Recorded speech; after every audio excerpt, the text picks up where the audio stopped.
don't be shy and make your way in. There's a couple of seats over here too, I think. Well, welcome. My name is Lindsay Craig. I'm the president of National Review Institute, and it really is my pleasure to welcome you here this morning. We are so excited to be here in San Francisco to celebrate the life and legacy of William F. Buckley Jr., the founder of the conservative movement.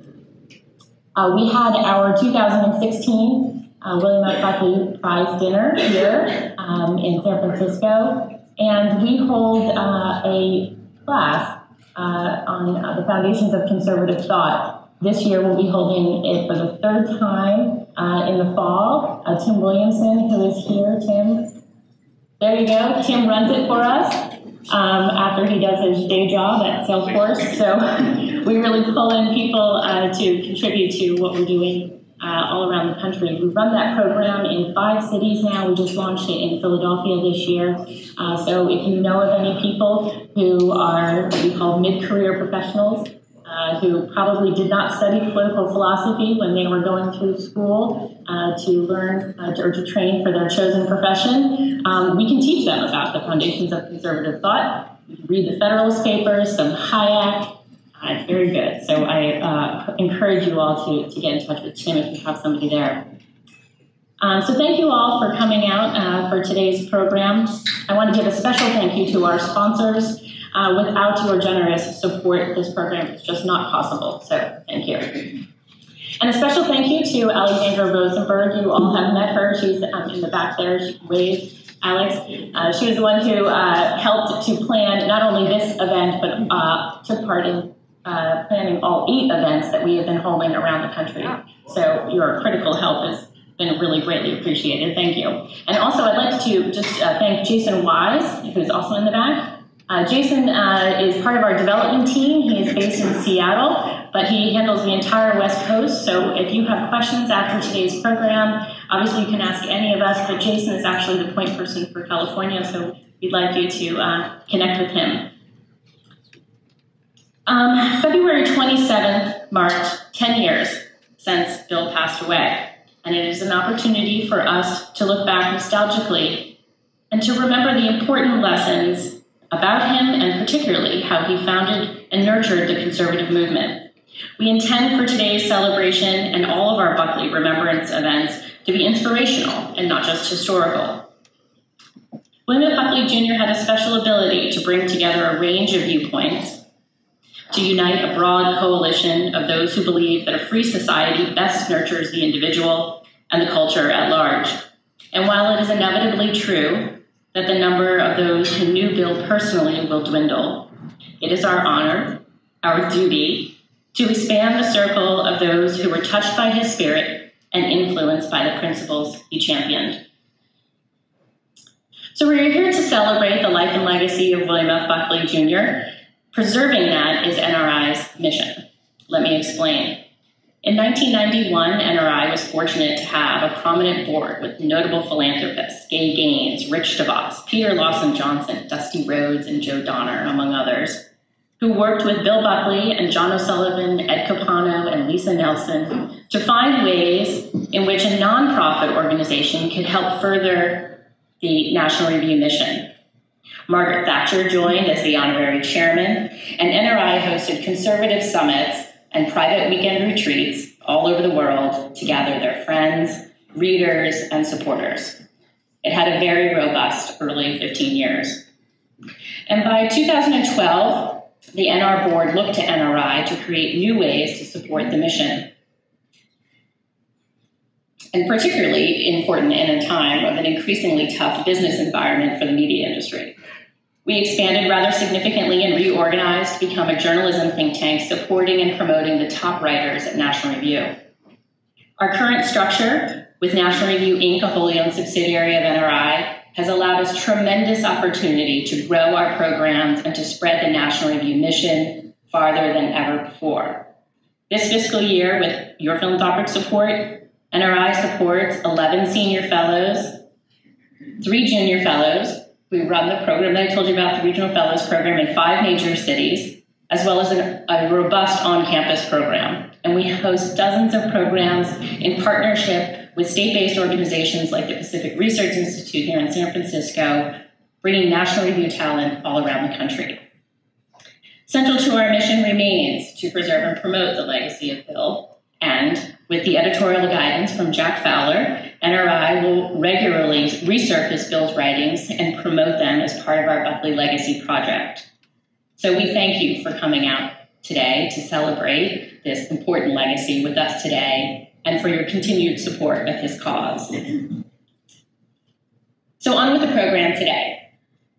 First, you will hear from Rich Lowry, the editor-in-chief of National Review, who will share a bit about his experience with Bill Buckley and NR's legacy today.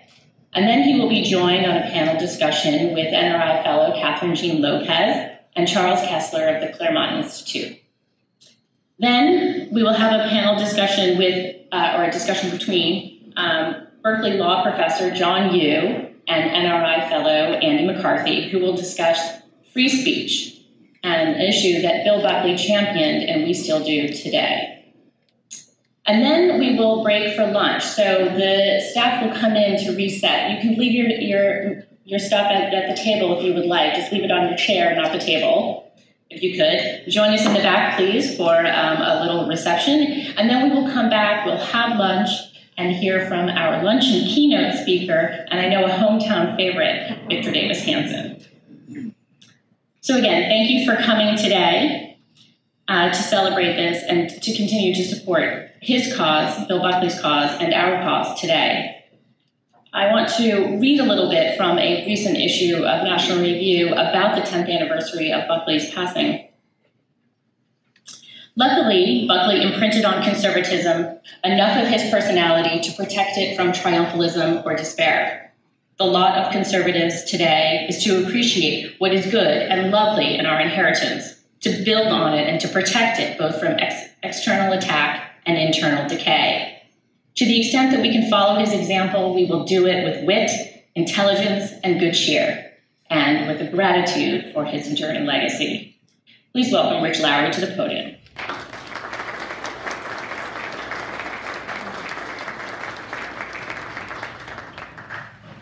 Good morning, everyone. Thanks so much for being here. It's a pleasure for us to be out here. Every time we're in San Francisco, I have to say it's a very familiar feeling because, like New York, San Francisco is a city that encapsulates the old Bill Buckley adage that liberals don't care what you do so long as it's mandatory.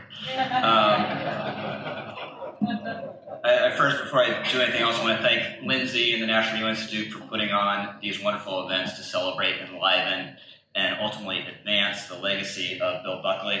I'm, like many of you, I imagine, an old school Bill Buckley acolyte. I discovered Bill through his TV program Firing Line when I was in high school. This is back when we had VCRs. I would record episodes of Firing Line. I'd watch it religiously. I'd rewind parts of it if I didn't follow the arguments or the vocabulary very well. As you can tell, I wasn't very well-adjusted or popular teenager, but it was through Firing Line that I discovered National Review, and I ran out and I eagerly found issues of National Review. I would actually sneak them into my high school classes and put them inside the covers of my textbook and secretly read National Review during classes. What Playboy was to most teenagers my age, National Review was to me. Although if I read Playboy more carefully, I would have come across occasional contributions from Bill Buckley, including an interview, and a famous interview with Bill and Playboy, and some people were mystified or outraged by this and asked Bill, why are you lending your credibility and great name and intellect to this pornographic magazine? And Bill said, well, I have to somehow find some way to reach my son, Christopher, and it's the only way to do it. So, we've had a great proliferation of conservative opinion in journalism over the last 20 years, but there will always and forever only be one Bill Buckley. John O'Sullivan, in this regard, reminds us of an old Soviet joke where there's a region in the Soviet Union that reported to the Politburo, you won't believe the literary achievements of our region. We have 276 writers working full-time, churning out great literature. When back in the old, backwards, retrograde, czarist days, there was only one writer working in this region named Leo Tolstoy. Bill Buckley was the Leo Tolstoy of American journalism, just to get an idea of his impact and to put it in terms of contemporary or recent media figures. He was the George Will of his time, the most important conservative columnist. He was the Tim Russert of his time, the most important TV interviewer. He was the Dave Remnick of his time, the most important magazine editor. And he was the Rush Limbaugh of his time, the most important conservative popularizer, all in one. And he made conservatism incredibly appealing with his polemical brio, his winning smile, his joyous wordplay, and his high-flying lifestyle. Now, he was unapologetically highbrow. He was asked once by a friend if he wanted to go see a baseball game. He said, "No thanks, I've already seen one." He did not know Oprah Winfrey's name, but once at an editorial dinner asked, "Who is that woman who's alternately slender and fat?" That was Oprah to him. He had an abiding interest in people and an incredible gift for friendship across the ideological spectrum. Quite famously, if you wrote a letter to Bill Buckley, it didn't matter who you were, whether you're a 17-year-old out in Omaha that no one had ever heard of, he would write you back. And by some estimates, Bill Buckley wrote the most letters of any figure in American history, and he was always unabashedly himself. And one of the reasons he was such a compelling TV figure, he did all these things that you're not supposed to do on TV. You can't lean off to one side, sitting in your chair. Your tie should be straight, your hair should be combed, you can't make weird gestures with your tongue while you're talking. But he did all that and had this incredible, exotic manner and way of speaking. Chris Buckley jokes that it wasn't until he was a teenager that he was fully sure that his family was American. And of course he believed, and most importantly, in the power of ideas. And our friend Al Felsenberg has written a wonderful book about Bill, and he talks about Bill when he was editor of the Yale Daily News, and Bill was it was a big deal even then, and things he wrote and published got attention up and down the East Coast, and Bill spent a lot of time inveighing against the presidential campaign of Henry Wallace in 1948. Utterly no hope left-winger. Why did he spend so much time focused on him? And Al writes that Bill, his reading of history persuaded him that ideas advanced in the course of elections could outlast losing campaigns, capture the imagination of budding intellectuals, and under the right circumstances gain acceptance over time. So that's a really deep and abiding faith in ideas, and in some ways an alluring way to look at the world that I've occasionally doubted recently, in the last 2 years or so. Now, I don't want to talk much about Donald Trump this morning, but he is kind of unavoidable. Just to give you a little indication of that, I came back to my office after Thanksgiving break, and I found this brown envelope from the White House on my desk, and I was very curious what this was. I opened it up, and it was a ripped-out page of one of my columns that ran in the New York Post, which I consider the nation's newspaper, and more importantly, so does the President of the United States. So this column, I wrote it after the Virginia gubernatorial election, where the Republican Ed Gillespie did everything he could to run away from Trump. Never spoke his name, didn't want Trump to endorse him, did everything he could to distance himself from Trump. Didn't work. He got shellacked anyway, and I wrote a column about how Trump is just such a dominating presence in our life. There's just no escaping him. And I thought I had quite a few trenchant observations in this column, some of which were disparaging towards the president, but that did not interest him. What focused his attention was the headline that the Post editors put on this column, which was, "There is only Trump." And Trump, in his inimitable style, had taken out a black Sharpie, circled that headline, drew a huge arrow to it, and wrote a note, "Rich, so true. Donald J. Trump." So that's pretty much how the last 2 years have gone for me. I look at these bookshelves just groaning under all these conservative volumes of philosophy, and policy and think to myself, why did any of that matter? Because here's a guy who's going to win the Republican nomination on the sheer force of his personality and of his will. And you can say many things about Donald Trump. He is, if nothing else, quite the optimist. I have a friend who knows one of Trump's advance guys, and he had an event in Virginia during the campaign, and a typical Trump rally, the place was packed to the rafters, but Trump was in the green room. He couldn't see the size of the crowd himself. Crowd size matters to the president. So he asked this advance guy who had been out there, how many people are here to see me? And he says, sir, it's amazing.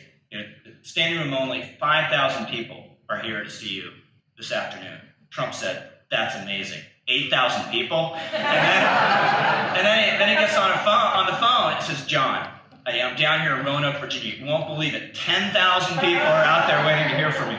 So, but in the kind of light of day, I realized I was too pessimistic when I was despairing about the power of ideas. Because if you look at, I think everyone would agree, one of the amazing accomplishments and enduring accomplishments of this administration, it's been in the realm of the judiciary, not just Supreme Court Justice Gorsuch, but the appellate court judges who will have an impact on this country for a very long time. And is this because Donald Trump has read closely on this matter and become a really abiding, deeply committed constitutionalist? Probably not. But what's happened is over the last 30 years, you had the intellectual case made for conservative constitutionalism, beginning most importantly with Antonin Scalia. Then you had the Federalist Society that sprang up to encourage conservatives in law school and create this network of conservative lawyers and judges. And what Trump has really done is move in the slipstream of all that intellectual and organizational effort and infrastructure that was created before him. I think sort of a contrary case is some of the more extravagant populism we've heard from Trump in the campaign hasn't come to fruition. And this is because Steve Bannon, sort of the avatar of this kind of politics, he shows up at the White House, and there are no populist think tanks. There's basically no populist personnel to draw on. There are no populist journals of opinion and policy. Some have sprung up now, but it's a little bit late. And there was no off-the-shelf populist agenda. So there wasn't any slipstream to operate in. Steve Bannon was just one guy, and he ended up breaking his sword very early on. Now, I do think populism is important to the party. I do think the populist noises that Trump still engages on can be very useful. They create a sort of a sense of risk and danger that has its uses, especially in foreign policy. One of my favorite headlines over the last 2 months or so is a front-page Wall Street Journal article, and the headline was, Iranian gunboats stop harassing U.S. naval ships. No one knows why. I have a guess. I have a guess. So anyway, so Steve Bannon is sort of a smoldering ruin, but against expectations, Donald Trump has had a good working relationship with the congressional leadership on his own side. Now, there are downsides to that, the omnibus last week being a very good example of that, but it's much better than the alternative, which would have been a civil war that would have served no one's purposes. Now, there have been some rocky moments. After Obamacare repeal failed to pass the Senate, there were stories about how Donald Trump was beginning privately to refer to Mitch McConnell as low energy. And if there's one thing we've learned, that's not the moniker you want in Trump's world. There was a New York Times story around this time about Trump and McConnell having an emotional phone call. And one of McConnell's guys I've known for a very long time called me up and he's trying to bat down the story and says, Rich, you know that can't be true because Mitch McConnell doesn't have emotions. So anyway, they've held it together, which is important, but I think more important for our purposes and our enterprise and our cause is one of the lessons here is that in the day-to-day and hour-to-hour politics, we can get consumed by that, but that's, at the end of the day, not what's most important. That sort of politics is the weather. More important to what we do is creating a climate of ideas, creating actionable policies that are on the shelf that politicians will go to once they're in power. And it's no secret this has been a divisive time on the right, but I think it's important not to fall prey to the myth that there was ever a golden era of conservative unity. There have always been contending strands within conservatism. There's always been a fight over philosophy and over what to emphasize in our philosophy, and I think that's certainly true today, and I think we need to hash out among ourselves what is the role of populism in our movement, what do we have to offer white working class voters that will actually improve their lives, and what are the legitimate prerogatives of the nation state vis-a-vis the global market. We need to argue this out, and we need to do it in a Buckley-esque manner, which means welcoming and embracing the internal debate, having all sorts of voices across the range of that debate. Bill Buckley, his National Review, had welcomed in its pages libertarians and welcomed into its pages advocates for the old Habsburg Empire who wore lederhosen and capes to the office every day. It means being practical, no matter how disgusted or frustrated with the Republican president Bill Buckley was, he never gave into the temptation of factionalism or creating a conservative third party. And it means coming up with positive ideas of our own. Bill always realized it's not enough for liberalism to fail. Conservatism needs to succeed, which means having our own positive alternatives. And we need to do all of this always, always, always with good cheer. Because as Bill believed and said repeatedly, to despair is a sin. So I'll just leave you with one last thought, which is a passage from Bill himself, which I think is very apt. And remembering Bill, gratitude was a very important theme for him, was really at the root of his conservatism. And he gave a speech once that included this passage. To fail to experience gratitude when walking through the corridors of the Metropolitan Museum, when listening to the music of Bach or Beethoven, when exercising our freedom to speak, is to fail to recognize how much we've received from the great wellsprings of human talent and concern that gave us Shakespeare, Abraham Lincoln, Mark Twain, our parents, our friends. We need a rebirth of gratitude for those who have cared for us living and mostly dead. The high moments of our way of life are their gifts to us. We must remember them in our thoughts and prayers and in our deeds. Thank you very much.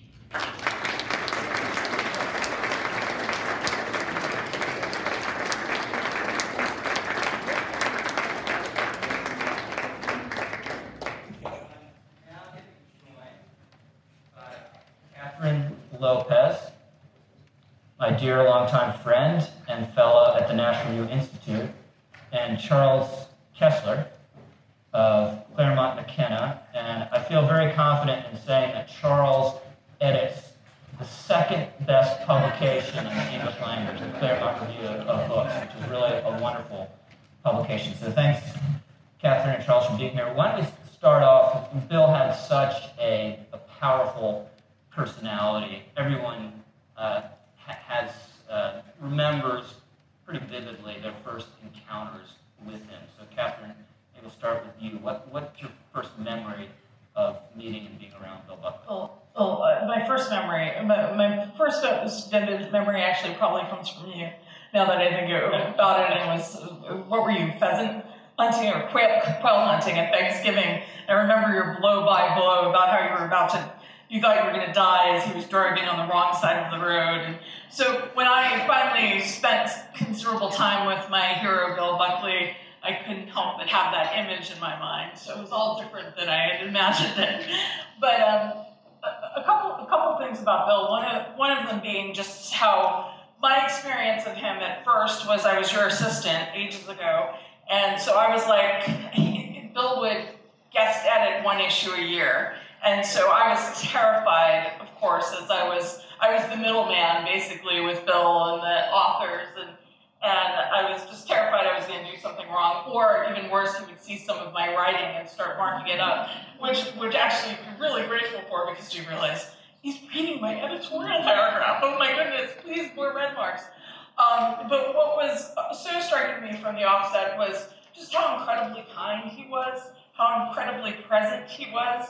I just the other day I happened upon Jonah Goldberg's first reaction in the corner right after we announced the news that Bill had died, and Jonah immediately talked about the joy. There was always a joy present about him, where he's in awe of the Metropolitan Museum of Art, or sailing in the ocean, whatever it was, but also people.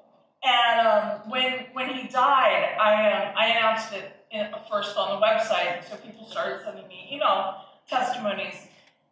And they were, almost to a man, they were the same in many respects. Someone picked him up at the airport when he came to speak on the college campus, sat next to him at dinner, whatever it was.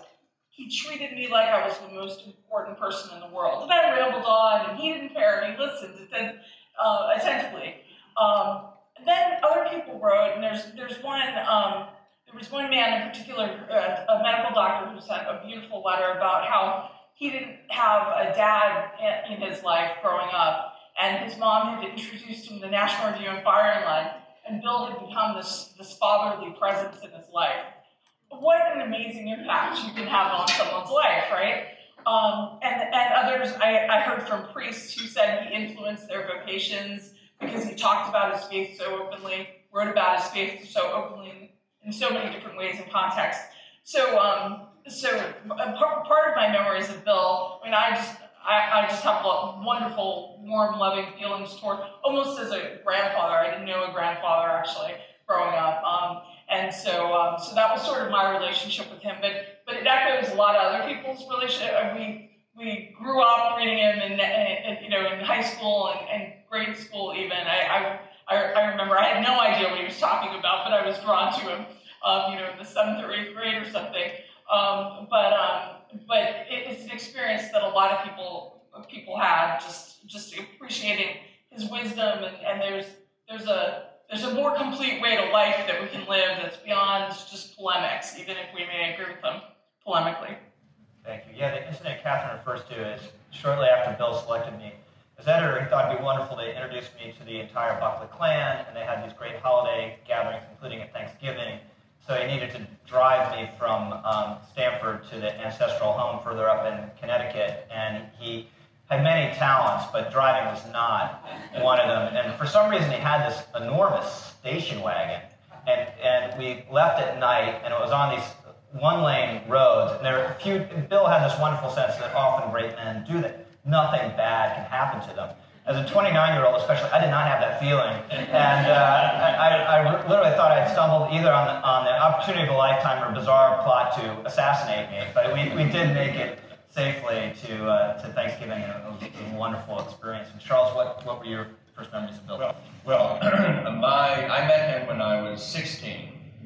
Although I had discovered him earlier, as did Rich, from watching Firing Line, and became an early subscriber to National Review. But he was coming to give a speech near the little city in West Virginia where I grew up. And those are two ideas you don't associate with each other, really, West Virginia and Bill Buckley.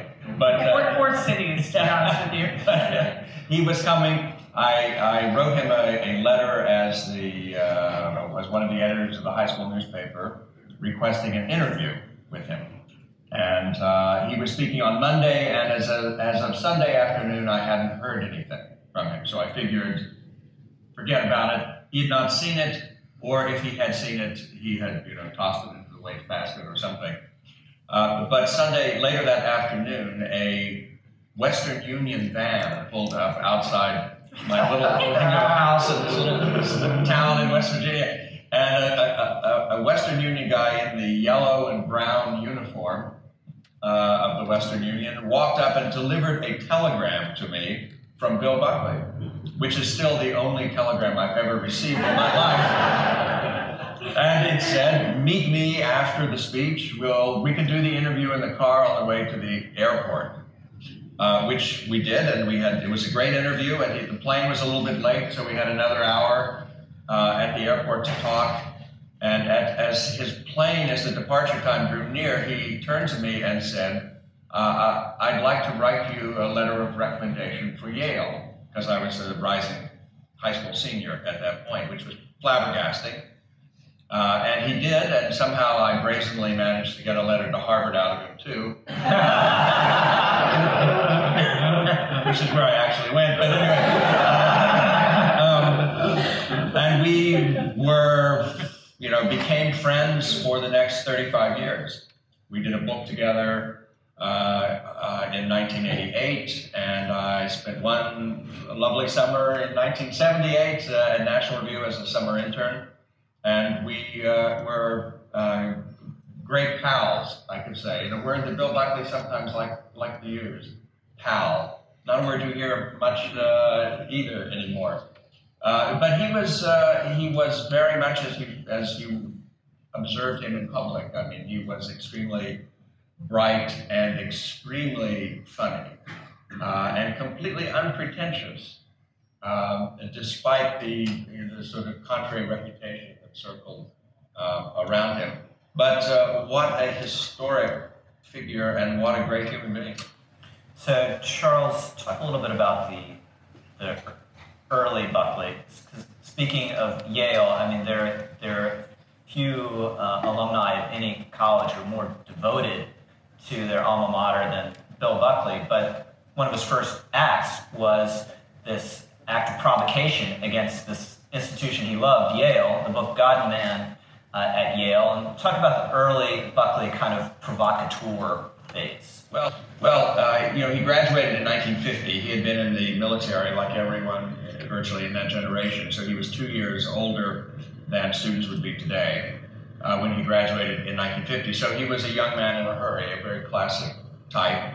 And the first thing he did was write God and Man at Yale, which came out in the following year in 1951, when he was actually still living around there and teaching Spanish at Yale. He learned Spanish almost before he learned English because his family was in Spain when he was 5 years old, 6 years old, something like that. And so he spoke beautiful Spanish and had such command that he could teach university courses in it without any degree or any formal work in Spanish. But he was a cause célèbre from the very beginning. And he was out to tweak the liberal establishment and to bring it into contradiction and to begin the building of a conservative establishment. In God and Man at Yale, he didn't actually call himself a conservative. He called himself a Christian individualist. That was in 1951. But by the time National Review was launched, just 4 years later, 1955, he was calling himself conservative, and he called the magazine conservative. And that was a tremendously important, really a sea change in American politics, because the Republican Party, people whom we would call conservatives looking back at them, didn't like the term. They resisted the term. Barry Goldwater, even in 1964, was calling himself a true liberal versus the false liberalism of Lyndon Johnson. But we had the term liberal stolen from us by Franklin Roosevelt back in the 1930s, and there was no term for us. We didn't want to be merely anti-liberals because, in fact, we thought we were the true classical liberals. And so Bill took the step which nobody else was really prepared to take, or very few were prepared to take publicly, and create a political movement around the term conservative. And that has been one of the great, turning points in modern American politics. And his provocations continued. He backed McCarthy in his battles in the mid-1950s in 53, 54, 55. And so one can say that there was a sort of populist element in Bill himself from a very early period, because McCarthy was very much a kind of outsider figure, one of the first Catholic Republicans to have national prominence in those days. And he was, flying in the face of the Yale establishment and of the academic liberal establishment everywhere across the country, and doing so bravely and super intelligently. And I would say just the last thing on this, on that question, he famously said, of course, that he would rather be governed by the first 2,000 names in the Boston phone book than by the faculty of Harvard University. And that is Yale, the Yale faculty would then know that. It might have been, but it sounded pretty popular. So just the last thing, Charles, I'm going to throw it back to Kathryn. So was the term itself, in your view, important to the formation of the movement? It was important because it gave them something to rally around. It gave them an umbrella under which libertarians and traditionalists and eventually neoconservatives and national security conservatives could gather. And they had to create a kind of heritage. I mean, they had to discover what the intellectual pedigree of American conservatism was. And that is a tremendously large intellectual enterprise, which is still going on. But in a certain way, I think what Rich was saying in his remarks is quite true and quite perceptive. I mean, Donald Trump doesn't have to have marinated himself in the conservative movement the way, say, Ronald Reagan did, because in a way he assumes the truth of conservatism. He assumes that, in a way, the intellectual argumentation has been accomplished, and what he has to do now is implement it and, make it politically acceptable and find a way to build a majority around it. That doesn't make him a conservative in the full sense of the term, but I think what we're seeing is him making his peace with the conservative movement that he has really little choice but to respect. Yeah, and I think beyond anything else, he realizes the importance of constituent parts of the conservative coalition to his electoral coalition, and as shockingly, and I would have been skeptical of this, has stayed true to his promises to important parts of the coalition, the judicial conservatives, social conservatives, despite what we're learning about his personal life on an hourly basis. He has been completely faithful to social conservatives and pro-lifers.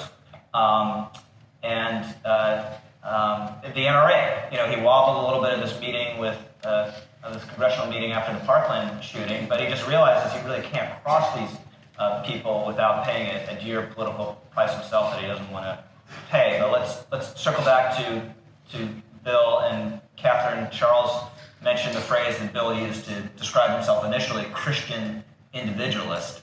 Discuss a little bit the importance of that first word to him, Christian.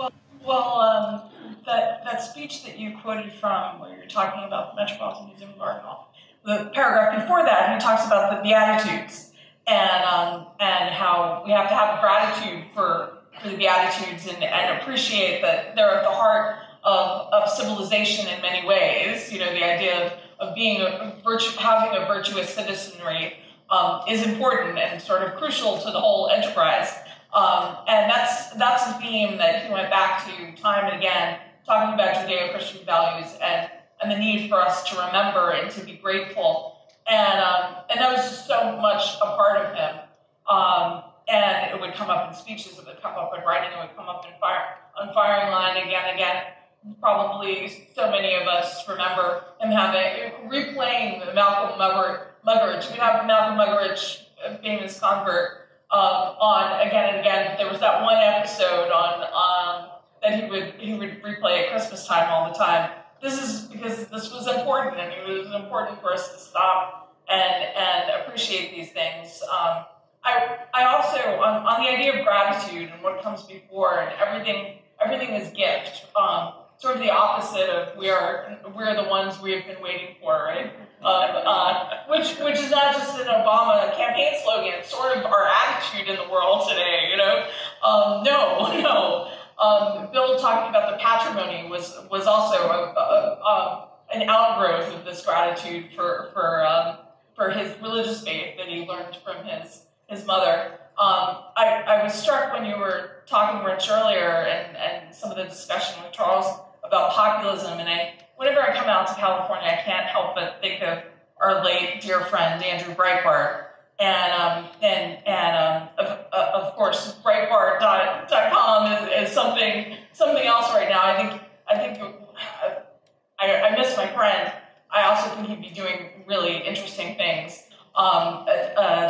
that aren't necessarily what we associate with that. But one of the reasons I bring him up is Andrew did not consider himself an intellectual.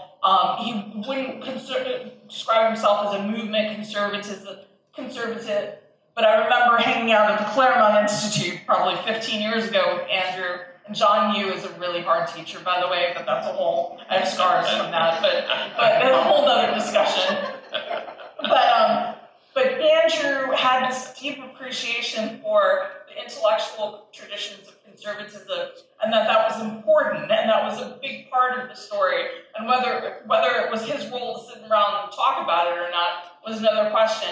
But he appreciated that intellectual tradition was something that he wanted to work with, and was important for the legacy that he wanted to leave his children. And I remember very distinctly the night his youngest was born, Susie and his youngest was born, we had this relationship where he would instant message me to tell me to pick up my phone because I was so bad at picking up the phone. And he said, William F. Breitbart was just born. Such respect for Bill Buckley. They named their youngest after Bill. Yeah. I believe, I don't necessarily see them, but I believe there are note cards on the table if that are available to you to write questions that can be gathered up and brought up here so we can address them towards the end of our discussion. So, Kathryn, what were the roots of Bill's faith? How important was his family? How important was his mother? His mom. And one of the most beautiful things that he ever wrote was his obituary for his mother, which he used as one of the chapters in his book, Near My God, which was the one book that he wrote about his religious faith.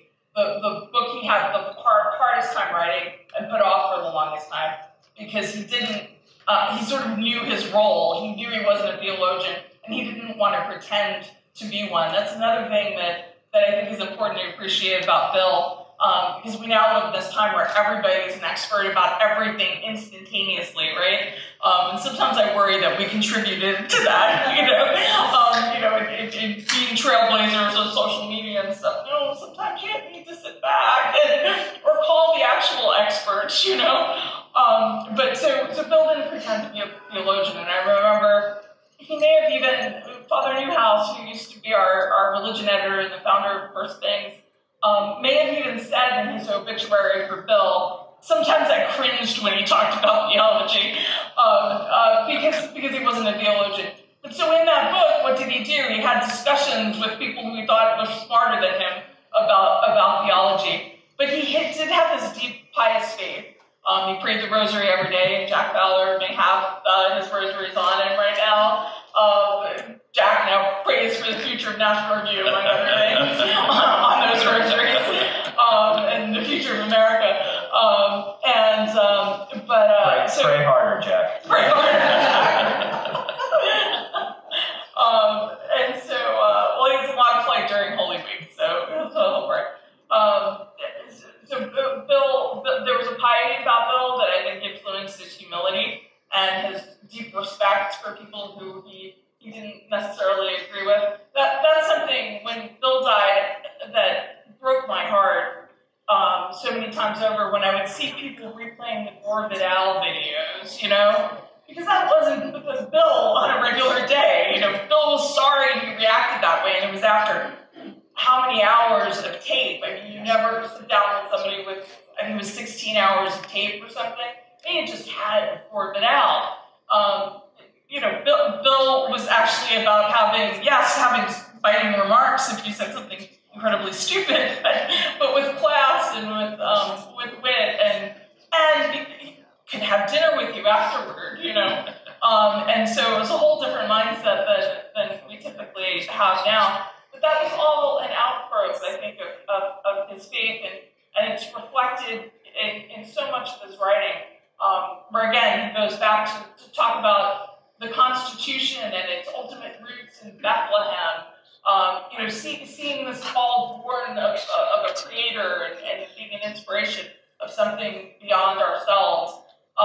And so there's no appreciating Bill without appreciating that aspect of him. So Charles, talk about Bill's work forging the conservative coalition? How did that come about? And this is going to be a big question. And what is the state of that coalition at the moment in your mind? And what lessons can we draw from Bill's experience in terms of keeping that coalition together? Is that all? Yeah. This is like a press conference question. 3 questions packed into one. I don't know where to begin there. Look, there was no conservative movement before Bill. I mean, he really put it together. It was his notion that National Review would do for the right what the New Republic had done for the left, which was to sort of bring together into a political force, a conscious intellectual school of thought that could inform and drive a political movement. And the amazing thing is he succeeded at that. I mean, National Review was a kind of bulletin board for the right for decades. It was the place where all of the arguments, the main arguments about the definition of the right took place. Bill, I mean, this happened in at least 2 phases, you could say. One thing that Bill tried to do was to drive out of the conservative world irrational and prejudiced forces like the John Birch Society, like anti-Semites and others. And it was important to establish the boundaries of respectable conservative opinion. And then, but he had a very open, empirical, case-by-case way of looking at the actual arguments that people were making. And he was always an innovator. I mean, National Review was a huge innovation. Firing Line was a huge innovation in its day. He loved technology. He loved to use the spirit of the new, harness to the defense of the old and the true. And he set about finding the terms on which libertarians and traditionalists and others could agree. And that meant he had to change the notion of what conservatism was, what republicanism was in America, from its isolationist days in the 1930s to a vigorously anti-communist coalition, which would have room for many Democrats, ordinary Democrats, intellectual Democrats from the neoconservative part of the world, flooding into it in the late 60s and the 70s as the Soviet Union's empire seemed to be growing stronger and stronger and more deadly. And he's a very interesting political figure in his openness to ideas and to arguments. I mean, he was a man who even at Yale and even in his last years, in his 60s and 70s and even early 80s, was responding to arguments and finding new figures to interest him and move him and engage him intellectually and politically, which is why I think he would be, in a way, he would be very happy to be around now if he could be, because it's an exciting time, actually, for the right, I think, in American politics. We've got to rethink not the eternal verities that we're standing for, but what idiom we are going to express them in politics today, and how we're going to defend timeless truths in a timely and effective way. And he would, I think, have enjoyed rising to this challenge. Kathryn, a question from the audience. What effect, if any, did Bill's campaign for mayor of New York have on conservatism in the magazine? Well, it kept you from running for mayor, didn't it? I think probably, and I'm not the expert on his mayoral campaign by any respect, but I think it was the mainstream aspect of it. His engagement in places like Playboy and Esquire, where, oh, by the way, he wrote his best pieces on virtue. It wasn't just that one interview he did with Playboy. His appearing on late-night comedy shows and with Woody Allen and all these things were all important aspects of reaching out beyond the newsletter chorus and making conservatism seem cool and respectable and putting your high school stories aside, Rich, Nicole. And so I think that was probably the key importance. Charles, I mean, for one thing, he enjoyed tremendous support from blue-collar areas in New York. I mean, his mayoral campaign was much more successful than he thought it would be. He didn't, of course, intend to win, didn't have any thought about actually winning, but his message was reaching people in Queens and in Brooklyn, and not in the Tony areas of Manhattan, the ultra-liberal areas, of course not. But there was an audience for conservatism among ordinary New Yorkers, and we would soon see in the 60s and 70s and 80s among ordinary Americans, far and wide. Yeah, we've talked about this. With Jack. Bill found an appeal among outer borough, kind of Archie Bunkerish working class voters, and if Fred Trump, Donald's dad, voted in that mayoral election, it seems highly likely that he voted for Bill Buckley. And Bill was sort of reaching what would be a key element of the Reagan coalition prior to Reagan. So, Kathryn, I'm throwing all these tough audience questions right. I expect that. Here's another one. I just want to add something though quickly on that the blue collar aspect of Bill. I do think to this day there's probably this false notion that it was just a high end conservative bow tie wearing crowd. No offense to him. That was reading National Review and responding to Bill Buckley. But to this day, the people who come up to me are blue-collar, middle-class folks at Catholic conferences or whatever it is who grew up watching, either watching Fire in Line or 1955 subscribers to National Review, whatever it was. I mean, he reached beyond what might be a stereotypical kind of conservative audience. So Charles, circling back to a point you made at the beginning of your remarks about how FDR had stolen the word liberal from conservatives. There, and as you rightly said, this is a great time of intellectual ferment on the right, which is a very, very good thing. But one strand of thought and argument that's taking place, you've had some thinkers on the right beginning to doubt the value of liberalism, not liberalism in the sense of progressivism, but liberalism in the sense of Lockean liberalism and kind of an emphasis on the individual and individual liberty. What do you make of that brewing debate? Well, I don't. I mean, it was only about a year ago that I confess I first heard the term alt-right.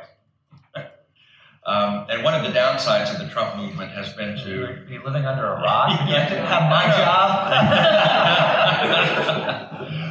You know, it's a blissful existence in Southern California. I don't have much to complain about, except taxes and regulation.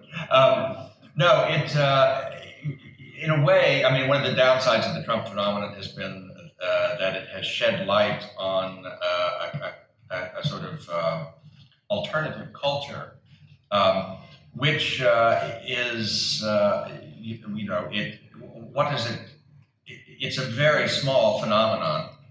These are people who, in a way, hate Abraham Lincoln, they hate equality and liberty, and in a way they hate America, or at least, 20th century America, post-Lincoln, post-Civil War America. These are not popular positions in American politics. This is an incredible fringe element. But I must say that the last time I was at Yale, which was a couple of years ago to teach a seminar, two of the brightest young kids in the seminar were absolutely consumed by the alt-right.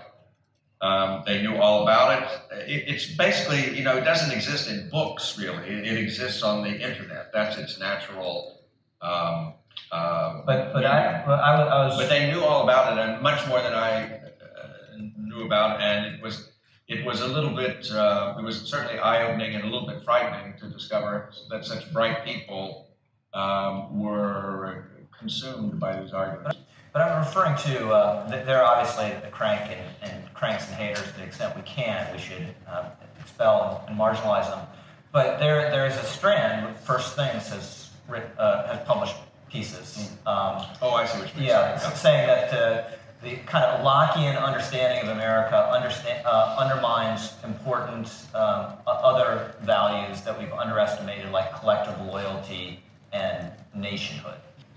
Yes, well, of course, this is an old conservative argument in America and in Europe too, that you can't have individual rights and morality and religion at the same time.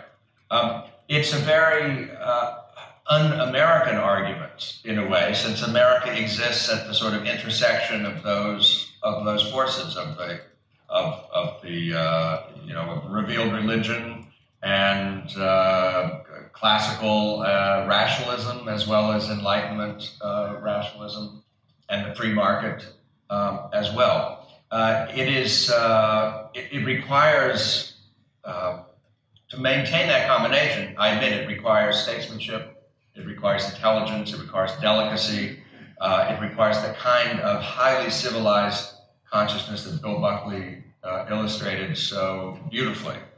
And there's a shortage of that, which is one reason we see those signs of breakdown, you might say, among people who should be partners to one another in a common moral, political enterprise. It doesn't worry me tremendously, because I think there are very good arguments on the other side, and I think the conversation as a whole may actually be helpful to the right and to just in terms of thinking. Yes, forcing people to hone those arguments again, to revisit those arguments, to understand that all good things don't necessarily go together easily, and that politics, therefore, has its limitations. You can't maximize every good politically.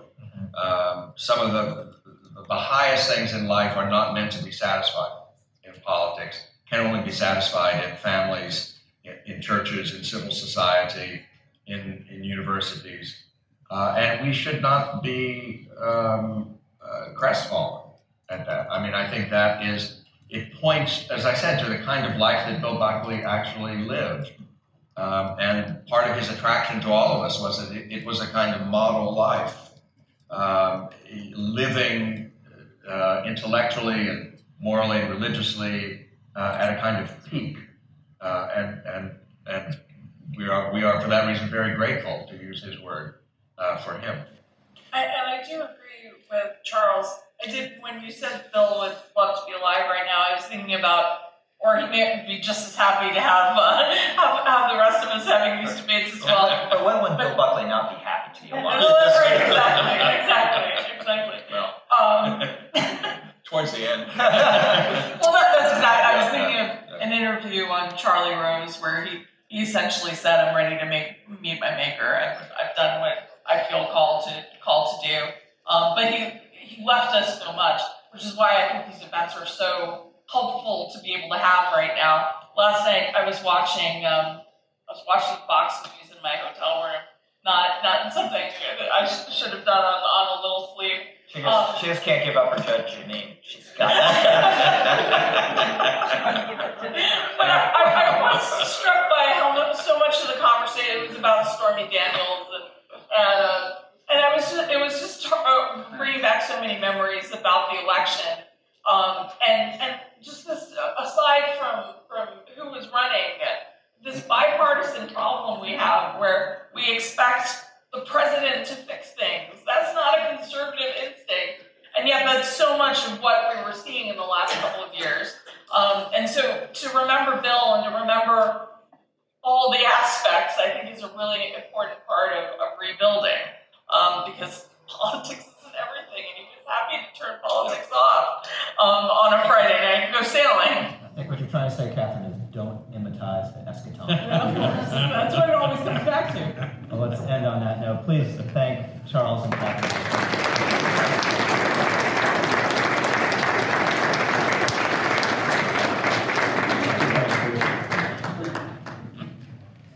Good morning, everyone. we're going to discuss the First Amendment, but it sounds like the first thing we need to know is why John sent Kathryn to detention. I want to thank National Review for letting out detention in the People's Republic of Berkeley. Coming to a more conservative city like San Francisco. If I could just tell one quick story, if you can imagine, I was teaching at the Claremont Institute, which Charles runs, and which I actually attended a version of under him. And so they have me come in and teach, run a war game. And so this was during the Obama years, so I thought a woman ought to be president, because I thought that would be next. And so that was a joke. And so Kathryn was the president. And I think Breitbart might have been the Secretary of State, which is not the best, but I didn't know who he was at the time, so I would not have normally picked him Secretary of State. So I actually have to say Kathryn was an excellent student because it took her a lot longer to destroy the world than the other students in the class. Well, I was reading this morning about your delightful campus at Berkeley.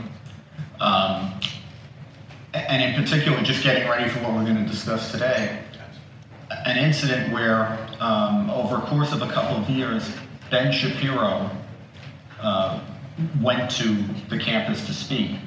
One time in 2016, where there was evidently very little incident attendant to his appearance, although interestingly, it was right after he had removed himself quite publicly from Breitbart, and at least the suggestion in the coverage was that there might have been some good feeling toward him on that account. And then another time about 18 months later, where all hell nearly broke loose, but he ultimately was allowed to speak, although with a lot of restrictions on who could attend and very heavy police presence. And the interesting thing about this very long piece in the Los Angeles Times was it was festooned with old pictures of other speakers coming to the cradle of the free speech movement in the 60s.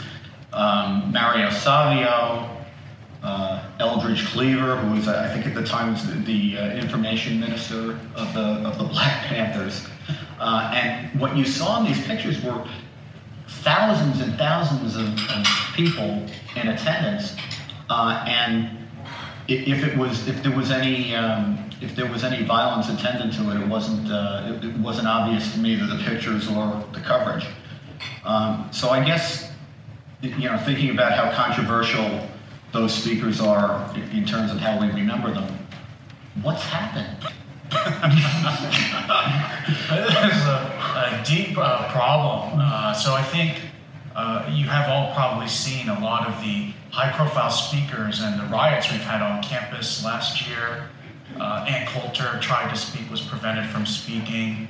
Who I think is a very serious person. I mean, she's a very, despite her sharp edge, she's a very smart, intelligent lawyer. Clerked in the Sixth Circuit, went to Michigan Law School. I worked with her on the Senate Judiciary Committee back in the day. Now, just a quick story about Ann. I remember the day she decided to leave work and go find other employment. So she came into my office, which was next door to hers, and she said, I'm going to leave and find a new job. I said, what are you going to do? Go to a big law firm? She says, I'm going to be a full-time television pundit. I remember, how are you going to make a living doing that? I remember saying, who's going to pay you for your ideas? Look who's making 10 times more than you now. Right. But anyway, so Ann couldn't speak on campus. I think she had legitimate things to say that contribute to campus discourse. Now, this fellow Milo Yiannopoulos, I think, is an interesting conversation, but he couldn't speak on campus. And then you've seen, it's not just Berkeley, though. You've seen Charles Murray from AEI was unable to, or he had to speak by closed-circuit television, I think, and was physically assaulted on campus afterwards. Middlebury, right? Yeah, Heather McDonald had a hard time speaking at Claremont McKenna College, and so it goes on and on. I think there's several things. One that's going on. One is, of course, the faculty. I think much of our faculty colleagues do not believe in free speech anymore. They don't believe that truth emerges from an honest debate and argument in and outside the classroom. I think many of my colleagues believe that they know the truth and their job is to dictate it to students. The second thing, though, is I think students are at fault too. I think we have a lot of students who they are kind of snowflakes. They don't want to see speech that they think offends their friends or offends them. They think hate speech should be banned. According to polls, a great majority of college undergraduates think speech that's offensive should be banned from campus. So I think it's not just the tenured radicals.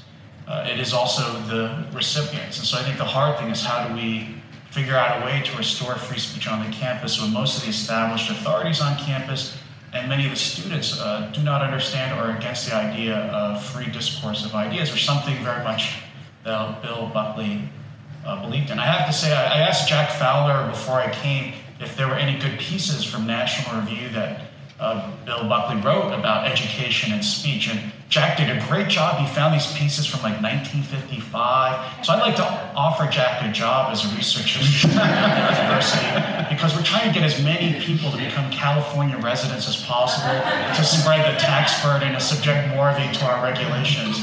But it's very interesting, Jack, in the speech that Buckley wrote from the early 50s, he thought that traditional conservative education, which I think of as the great books, the idea of reading the best that man has thought or said in our history, he thought had won. And he said in this article, so he said, now it's just a matter of implementing, but the progressive left-wing Marxists have lost. And I think he would be shocked to see what our campuses look like today. I want to go back to the point about the faculty because it's changed so much, and what I want to press is whether it's changed because of people's ideas about the law or whether this is just strictly flat-out politics. So in 2004 into 2000, it was 2000, maybe 2003 into 2004, I got to work for about close to a year on and off consulting for Paul Wolfowitz, who was the Deputy Secretary of Defense at the time. And they were dealing with a variety of issues, not least trying to put together a military justice system that would answer the need that we had to change the approach to war and terror from what it was when I was a prosecutor, which was treated as a law enforcement issue, to what I think appropriately President Bush, with the help of people like John, shifted it to, which was a real national security and more law of war context than what we were doing during the 90s. But during the time I was there, Wolfowitz got to speak at Georgetown. And I remember being just taken aback watching this because he was not only heckled during the speech, but it was clear if you looked around, it was really the faculty seemed to be egging the kids on more than the kids themselves were taking it upon themselves to do what they did.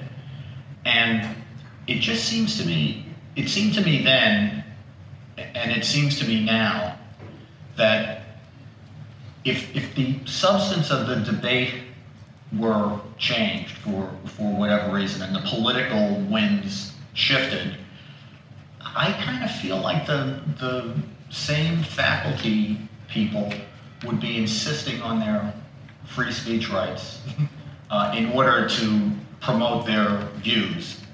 And that the reason that we have what we have now is not so much about a conviction about the importance of free expression to the functioning of a democratic society. It's strictly progressive politics. Yeah, I'm afraid I agree with you. A little story about that in a second, but I do think that for many college professors, it's all about the politics and who wins and loses, and not so much about the principle anymore. So to give a good example, on Monday of last week, Ken Starr came and spoke on campus, and he was speaking about independent counsels then and now. about 10, 20 years ago, you could not think of a more unpopular person to appear and speak on a college campus, right? He was the Bible-thumping persecutor of that great liberal hope, Bill Clinton, over things which have nothing to do with politics, just, a little sex in the Oval Office that's not appropriate for impeachment or independent counsel. He was welcomed like a returning hero to campus last week. I actually thought, and I think he thought, there were going to be protests, right? Instead, it was standing room only, and he was lauded by the students and faculty in the auditorium. And by the end of it, Ken was the great representative of the rule of law in America, right? Because he's an independent counsel, and everyone, I think, law Meisters probably thought he was just Bob Mueller showed up or something.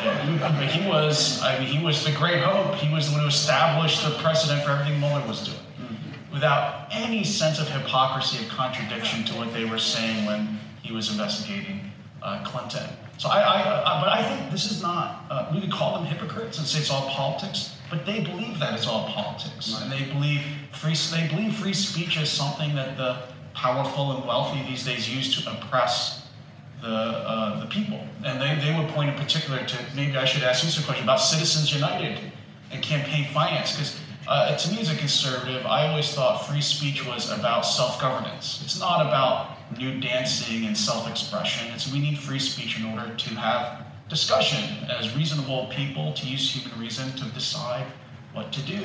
That's why I think Citizens United is such an important symbol of the difference between the right and the left. Because I think conservatives say campaign finance is about speech, about politics. That's the last thing the government should be able to regulate.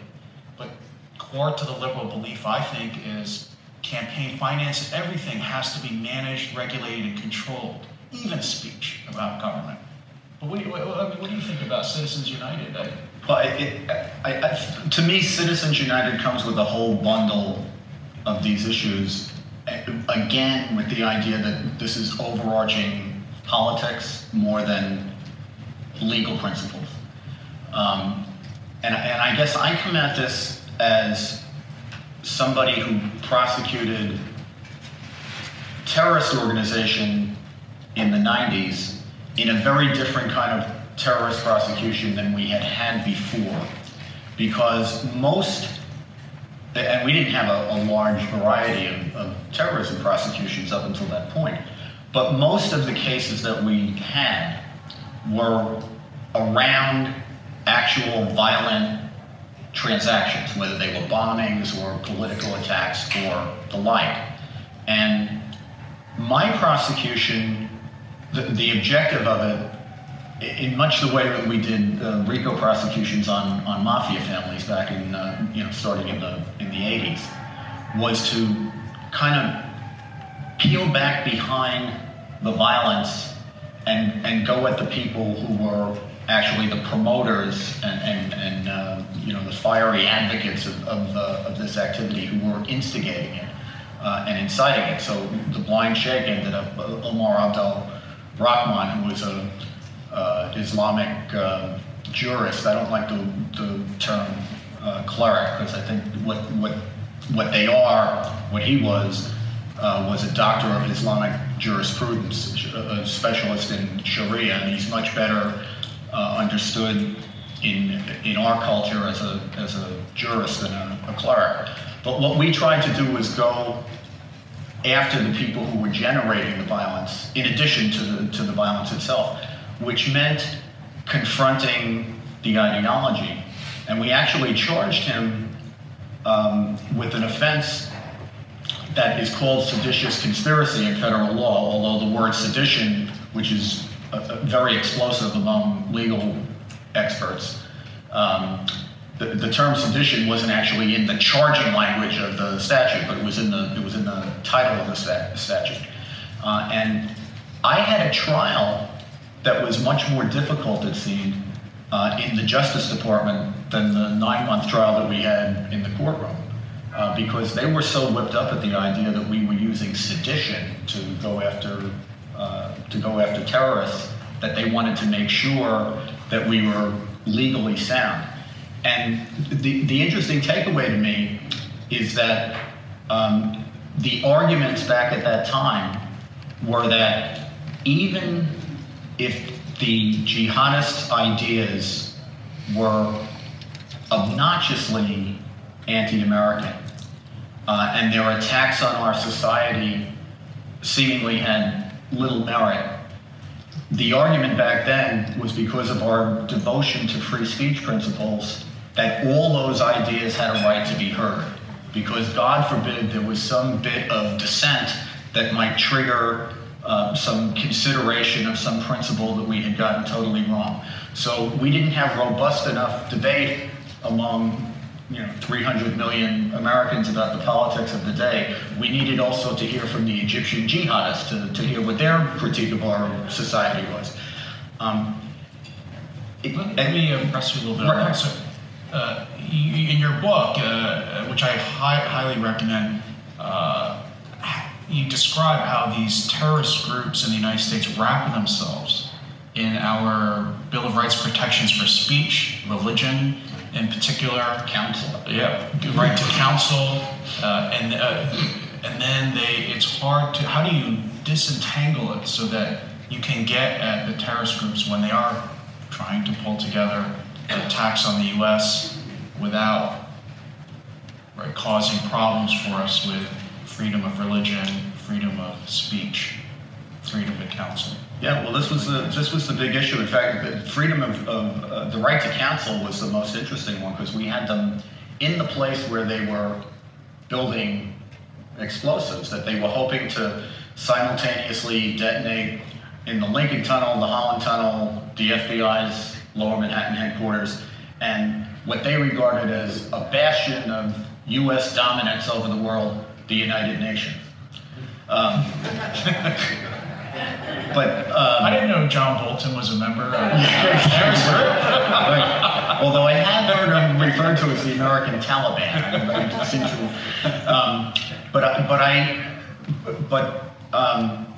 they were in the safe house building the explosives that they were hoping to detonate, and they had a discussion about, among other things, what should we do if anyone gets captured, if anyone gets arrested. And the leader said to the other guys, the only thing you say is my lawyer. Bring me my lawyer. And then he paused and he said, that's what's so beautiful about America. And then they went back to plotting mass murder. But it is, I think the reason that we didn't have as much difficulty as we might otherwise have had is that by the time we started our investigation, we were already playing catch-up because they had bombed the World Trade Center on late February 26th of 1993. And in terms of what we had to do in our investigation, I think that made it much easier for us to justify what we were doing. I think had somebody called the day before that and said, a bunch of jihadists from Jersey City are going to blow up the World Trade Center tomorrow, probably the tenor of the Times as our reaction to that would have been, well, gee, let us know how you make out with that, because nobody would have believed it. In fact, we often, as we were going through our proof, preparing for trial and during the trial and figuring out what we're going to prove on any given day, we would go through what the upcoming conversations were about, and we'd get confused among ourselves. And was that when they were going to assassinate the First Lady coming down the stairs? No, that was when they were going to blow up the Diamond District. No, that was the... And they had all these insane plans. And we would take a step back. We were prosecutors who had done mafia cases and drug cases and insider trading, nothing like terrorism, because there wasn't anything like terrorism. And we all were of a mind that if it hadn't been for the bombing that had already happened, nobody would ever believe any of this stuff. Let's, I think it's good to raise a subject which we did not prepare for in the few days before this event. But we are in San Francisco. We're in Silicon Valley, the tip of Silicon Valley. Today, the terrorist threat is different, but it raises very difficult free speech challenges too.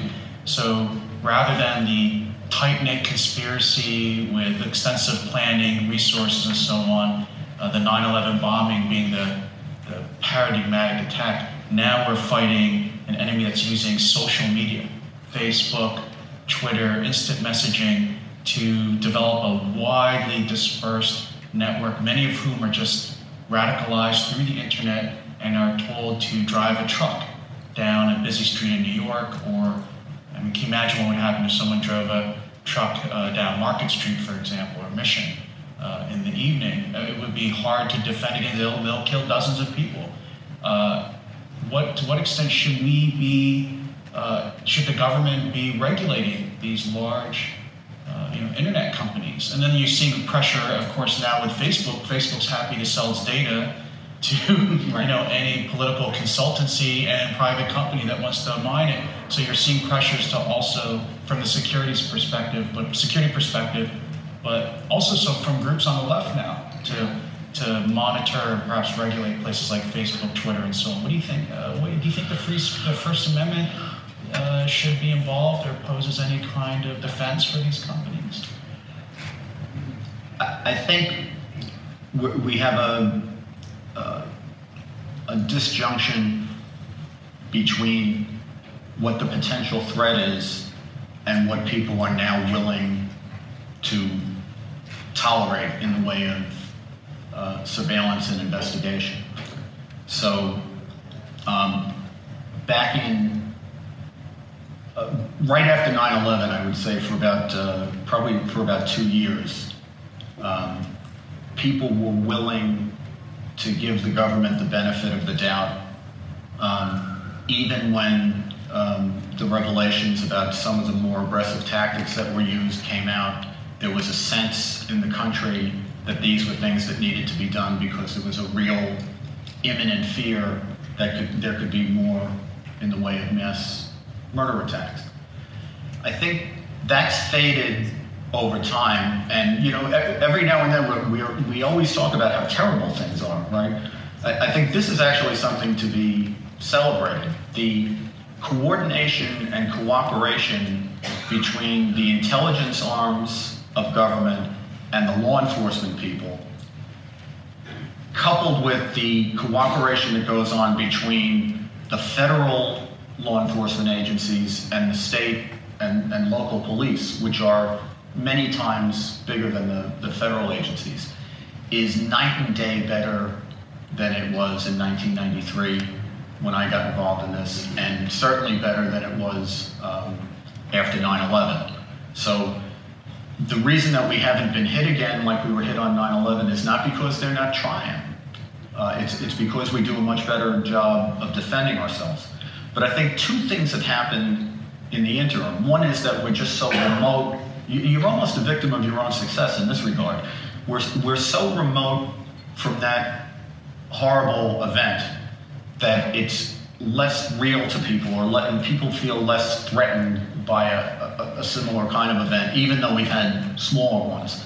And then the other thing is, my students were 2 years old, 3 years old on 9/11. Right. It's not as formative an experience for them. But the other thing is, we've had, to the extent we've had scandal in the last 10 years or so, it's been the politicization of intelligence and some abusive collections of intelligence that the government then turned around and either didn't have the facts right, or they just flat out didn't tell the truth about when they were asked about, whatever. But I did notice when I was a prosecutor the big difference between doing law enforcement cases and doing national security cases is that law enforcement has a presumption of transparency in it. Like everybody, even when you go to get a search warrant from a judge or a wiretap affidavit, everybody operates with an understanding that there's going to be an arrest and a prosecution down the road, and everything you've given the court is going to be exposed. The defense lawyer is going to get to pick it apart. The court's going to get to pick it apart. In national security, the presumption is exactly the opposite, that is never going to happen. So in national security, unlike law enforcement, they have to look you in the eye and say, trust us.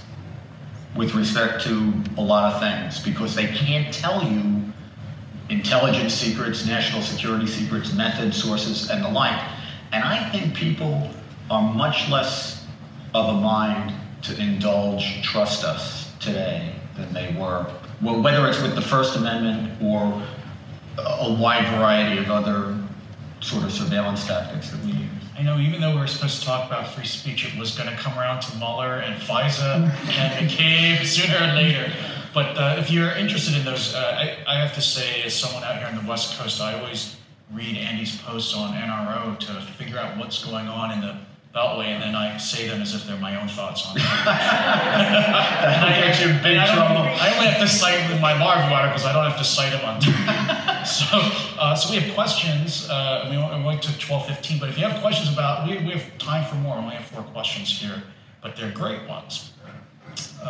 So I like this question. My 15-year-old stated, quote, "These kids marching are using their First Amendment rights to end their Second Amendment rights," unquote. Sounds to me like their parents helped them with that. That's too clever. It's almost poetic. If the question is, teachers and professors aren't setting the background of why we have freedom of speech, how can they be expected to support it? What do you think of that? I would want to put that to you in a slightly different way, which is when you observe these students in the classroom and interact with them as you go through the precedents and the rigors that you go through in law school with respect to the Constitution, do they seem to have a seriousness of approach to it? Do they look at the Bill of Rights as is it a political weapon to be exploited or put away depending on which way the political winds shift? Are they different in the classroom than they are outside? So I think it's a good, interesting question. I think law students are a little different than undergraduates in that law students, we teach every case has 2 sides. And you may be called upon to defend a client that you don't necessarily agree with. You still have to provide the best arguments and representation. I represented the government for 20 years.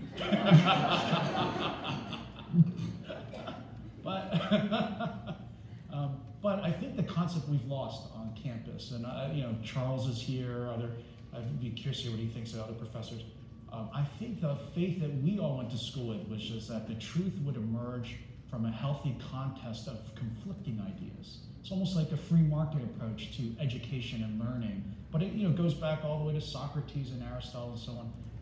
I think we've lost that on campus. I don't think people believe that. I don't think students believe that anymore. I think that they don't have a faith that if you see that you should be confronted with the most uncomfortable, most provocative ideas, at least so you understand why you think what you think.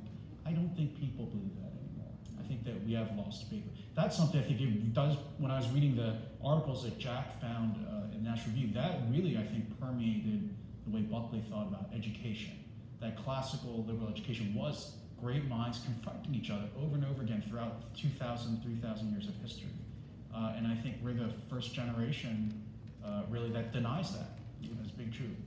So it's that's the most instructive and disturbing thing about the Amy Wax situation. Amy Wax is a law professor at law school who's now been removed from teaching required first-year courses. She's for years and years taught a civil procedure course there. And as I understand it, the rationale for removing her has to do with an exchange that she had in a forum like the one that we're having here, where they were very bluntly, although I think not with complete exactitude, but talking about subjects that are difficult to talk about. And let me jump in just to describe probably the background, because I think when you hear what she actually said, it doesn't seem that. So she first wrote an op-ed in the Philadelphia Inquirer, which said that the basic policies which people should pursue in the inner cities to get out of poverty are very simple. Get married, don't have children out of wedlock, finish high school, right? And she said, but she called these bourgeois European values. And that brought the heavens down on her, even though the statistical evidence is compelling. I mean, I think when I looked, if you finish high school and you stay married and you have children out of wedlock, your chances of getting out of poverty are something like over 85%. I mean, there's not a better set of policies to recommend to. And she said, you know, what have all the 40, 50 years of wealth transfers through the welfare programs done for the inner cities? Only made things worse. Right. Then she said, then she was in a forum and she said, and I think that these policies have really harmed African Americans. They're mismatched in schools, and there are schools that are too tough for them, and so they perform worse than they should because of affirmative action. Right. Which are, I think are legitimate issues that anyone should be able to debate on a college campus, but not at Penn. Right. And the rationale that the dean gave for removing her was that she was indifferent to fact, or indifferent to truth. It goes to show we're in this Orwellian construct, and it's not just. I don't think it's just that the students are snowflakes. From the administrative level, they are trying to dictate what can be discussed in the classroom. I had a little bit of an experience with this. There was a semester I taught a friend of mine's taught a constitutional criminal law class at Fordham. Did they ask for a refund after? There were a lot of questions along those lines, but one of them was I actually had a student who didn't do well on the exam who confronted me afterwards and said that she felt that there was a particular lecture where there had been a lot of racial tension in the room. And it turned out that the lecture that she was referring to was about a line of cases called Batson, which involve whether prosecutors or lawyers in litigation, but this is mainly prosecutors, can take race into account in using their peremptory challenges. In a case, you not only get to challenge jurors for cause, but each side gets a number of elective challenges. And the question was whether race could be used in making those elective challenges. So it was a little bit difficult to discuss Batson without talking about race. But it was such a lightning rod. It didn't matter, you know, the context in which it had come up. I just think that invoking race and words that are sort of the functional equivalent of it is a way that well, I guess what it goes to show is that you don't have to have legal restrictions on what can be discussed if you create enough of an atmosphere of intimidation. So here's a second question. What hope is there that Google, Facebook, and Twitter will move from enforcing anti-free, quote, community standards, unquote, to allowing something closer to free speech? Boy, I think they're going in the other direction, don't you think? I think so too. So I didn't consult on the case, but I talked to a woman who runs one of the more aggressive pro-life groups. And they were using Facebook and Twitter to link to videos, you know, from Operation, I don't know if it's still called Operation Rescue, places like this. And her group was banned from Twitter and Facebook, and she wanted to sue.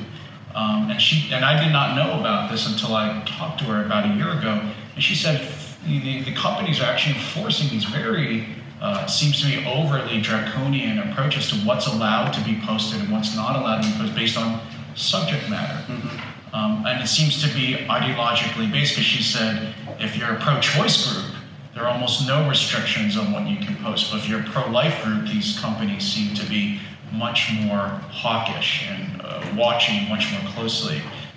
So it may be right that the companies may be actually moving the other direction. What do you think of the idea that the heckler's veto, which is a strand in the First Amendment jurisprudence, which seems to have captured the campus somewhat, is also sort of cross-pollinating into social media. I guess maybe you could talk a little bit about what that is.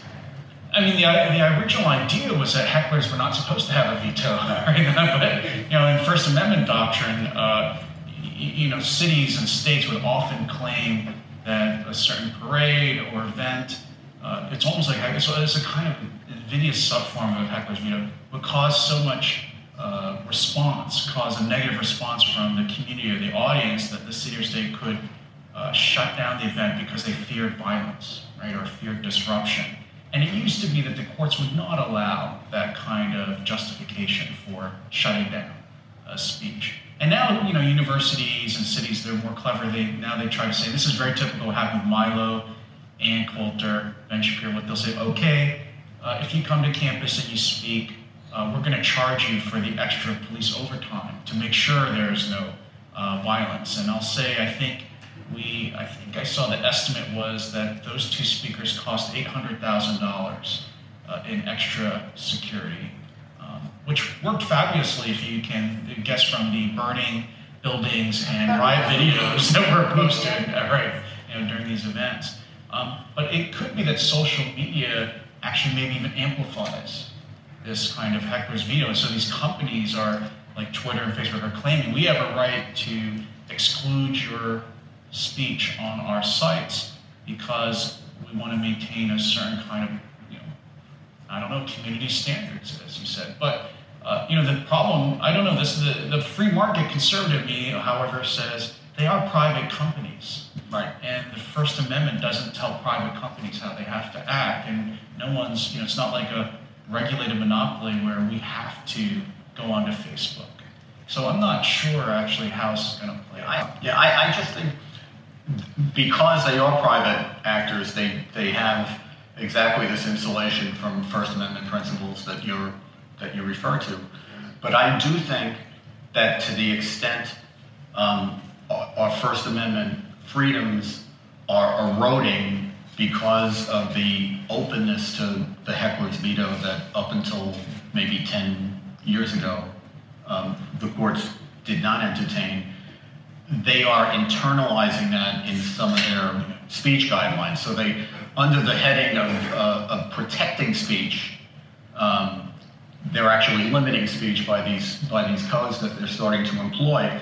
And I think that they're taking a lot of leeway with making those codes more expensive than they ought to be because of the legal developments. And I must say that the legal developments are probably, in terms of indulging the heckler's veto, as much a function of us being such a litigious society as it is about any attitude about free speech. Because I've always thought it was terrible that the 9/11 Commission, under circumstances where the hijackers had all killed themselves in the attack, and the people who coordinated or orchestrated the attack were beyond the reach of American law because they were operating overseas. There's something in us that wants a catharsis after an attack like that, and the catharsis in this instance was the FBI, the CIA, the Port Authority, and were they negligent in carrying out their duties in a way that could have been said to be causative as far as the attack was concerned. So that rather than it being seen as an attack on an act of war against the United States, it was seen as something legally actionable negligence by somebody's fault, the investigators. But the unintended consequence of that is that if you're a lawyer who represents, a building owner or somebody whose property could be threatened if you have a provocative speaker who comes and violence breaks out, you couldn't tell that client there's no way that you're going to be sued if there's a riot. And it may be, the First Amendment libertarian in me may want to tell the client, we don't indulge the heckler's veto here, we need robust free speech. But the lawyer who's worried about being sued for malpractice has to tell him, you know, if something happens here, you could be liable. I can't look you in the eye and say that that's not possible. Now here's a very Andy McCarthy question. In what way might the political makeup of the FCC threaten freedom of speech on TV, radio, cable, and the internet? I don't think the current political makeup of it, thank goodness. But I guess over the long haul, it could, right? I mean, I'm not by any means an expert in where the FCC laws end and the telecommunication laws begin, and which media are and facilities are regulated under which set of laws. But it just seems to me if what we were saying at the beginning of our discussion is right, and this is more about politics than law, then I think depending on which way the political winds are blowing and which administration is in charge of these agencies, you'll have an ebb and flow of how aggressively the regulations are used, right? Yeah. I mean, it seems to me, as a conservative in me, wants the FCC to basically stay out of regulating the internet, cable TV, everything. I think you know, the rise of things like National Review Online and Fox News on cable show how vibrant free speech, if left alone, all the, you know, I think about the world as it was before the internet, when we had 3 main television channels and you were stuck reading the newspaper of your hometown, right? And because of all this wild growth, it has a lot of costs, but you know, the government stayed out of it for the most part, and we have had, I think, a real flowering of speech in our country that is only, I think, matched by the Civil War era and the founding period in terms of the ability to hear the widest diversity of views. So I think there are good things the FCC could do, but given human history, I just have the sense they're going to screw it up much worse. Chance. So I don't. Do you want us to take one more question? But we're 1 minute before the end. So Jack, should we?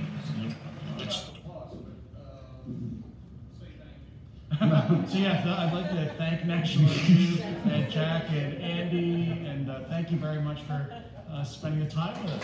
Thank you so much.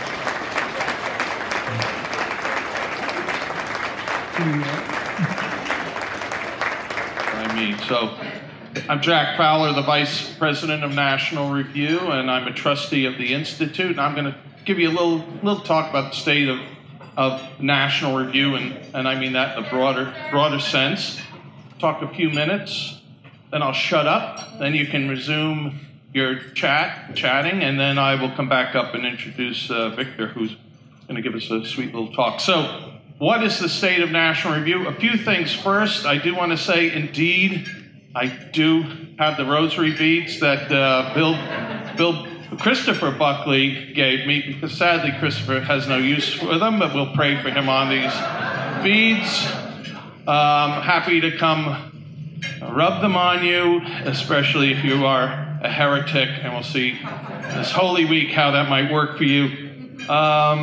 Couple of, let's see, business things. Oh, yeah, there are people here who are many good friends, but some we've become friends with over National Review Cruises, www.nrcruise.com. So think about it. You know, the great friendships are made there. We've had a few marriages. Actually, John O'Sullivan, the editor who saw this, he came up to me, and I was a little surprised John said this, but he said, who is that smashing woman? And he eventually married Melissa, although it took 3 trips to the altar. So a couple of ugly scenes in there. First, Rich Lowry mentioned something about the Habsburgs, and I have to say, and Habsburgs and people wearing, you know, the Yodel-Leahy-Who outfit, and I think he mashed up 3 things. So he's sort of right, but sort of wrong. So the first thing is Otto von Habsburg himself, who passed away just a few years ago. I think he was like 137, but he wrote the first major English language piece advocating for the EU in the pages of National Review, which I believe in 1962 or 1963, because Bill Buckley was very much interested in interesting ideas. So there's a Habsburgy thing for National Review. But then a famous historian and writer, Eric von Knot-Ledeen, who had the column for 40 some odd years in National Review called From the Continent, and many of you may remember that. Many of you may have met Eric along the way, and he was quite a character, a big man with a walrus mustache, who was, I believe, the last knight of the Holy Roman Empire as a seriously. His father was a well-known cancer surgeon, and I think Emperor Karl knighted up Eric as a child to honor the father, but that's where the von came from. But then the third thing about the lederhosen, etc., well, that did happen, and Kevin Longstreet, who some of you may know, he works with National Review for ages, and he and I were sitting at a restaurant on the corner of, as we call it in New York, Turdy Turd and Turd, and there was a guy, this is about 15 years ago, guys walking up 3rd Avenue, and he stood out, and it's kind of hard to stand out in New York City, and he was wearing a cape. He had the alpine hat with the feather, and, you know, the whole hosiery, weird stuff, and a staff, seriously. And Kevin says, "Who the hell is that weirdo? Look at that loser." And I said, "Well, that's Reed Buckley." It was Bill's brother, actually. And Reed had a way of, Reed was like somebody doing a great impression of Bill, but Bill would be like, "Hi, Jack," and Reed would be, "Hi, Jack." He was quite a character. So anyway, he's written for National Review over the years. So all these Habsburgy, Alpine, Matterhorn things mash up. Speaking of Buckleys, where is Buckley Morlott? There she is. So actually, it has the name Buckley, and she's of the Buckley family, of the Texas wing, and we are grateful and appreciative that she's here. So we have a little Buckley DNA in the room, and that's good. She also, just so you know, is development, I don't know what you, vice president of, I'm a vice president, I don't know what that means, but we break tie votes, something like that. But she runs development operation for the California Policy Center. And that's a great think tank out here that needs to be even greater. And one of the things, though, that the National Review does, and that Bill wanted to do, and Bill did do, and we continue to do through the Institute, is to support, I hate to say brother institutions, maybe sister institutions too, or LBGT, I don't know what. I ran out of, got more initials than Heinz as varieties. But we have the president of CPC, Will Swaim, and David Bonson have a podcast that National Review produces weekly. So I would encourage you to listen. And as George Bush said, message I care. I mean, we do care about California, even though it's so far away from many of us, although Victor, our great friend, is out here. So those are a couple of notes. Now, I want to stop the babbling and say a few things about, what is National Review? National Review Institute. National Review Institute, a not-for-profit educational institution founded by William F. Buckley 26 years ago. It owns National Review, Inc., the for-profit that never made a profit. It publishes the magazine and the website, and it engages in the kind of sharp-elbowed political rhetoric which a not-for-profit cannot engage in. But nevertheless, the not-for-profit, the Institute, is, as Lindsay said earlier, a journalism think tank, and many of our great writers, many of conservatism's great writers, we don't own them, but they are fellows of the Institute. So when you support National Review Institute, you are supporting great writers, journalists, book authors, and you're supporting many other causes. So, for example, we will co-brand events. We will jointly do events with other think tanks. Say, take in Michigan, Mackinac Center. National Review Institute will bring Andy McCarthy to Michigan, joint event, and Mackinac is able to bring, we were able to introduce new people to Mackinac. Mackinac introduces people to us. Rising tide lifts boats. This is an important thing. We have a phenomenal brand. It's a phenomenal brand and brand name. And we have an obligation to use it for the betterment of the principles we believe. And we believe we do that by helping and supporting other institutions. There is not a zero-sum game view at National Review. There never has been. So what's happened these last couple of years? Are you guys going out of business? The president of failing newspaper, said the man who published the Trump magazine that's out of business. But we're not failing.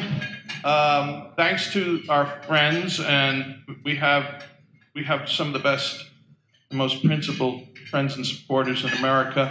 Both institutions are in a very healthy shape. The Institute raised, was it $6 million? Again, saying what I hate to say, we raised. Well, yeah, it was raised, but it was given. And there are many of you in this room have done that. So National Review is in a good place. The website is on any given month, we'll have 6 million, I was going to say 6 to 7, but we assume that's going to happen in short order. 6 million people a month will come to National Review. So 50 years ago was great. We had a magazine and 120,000 people got it.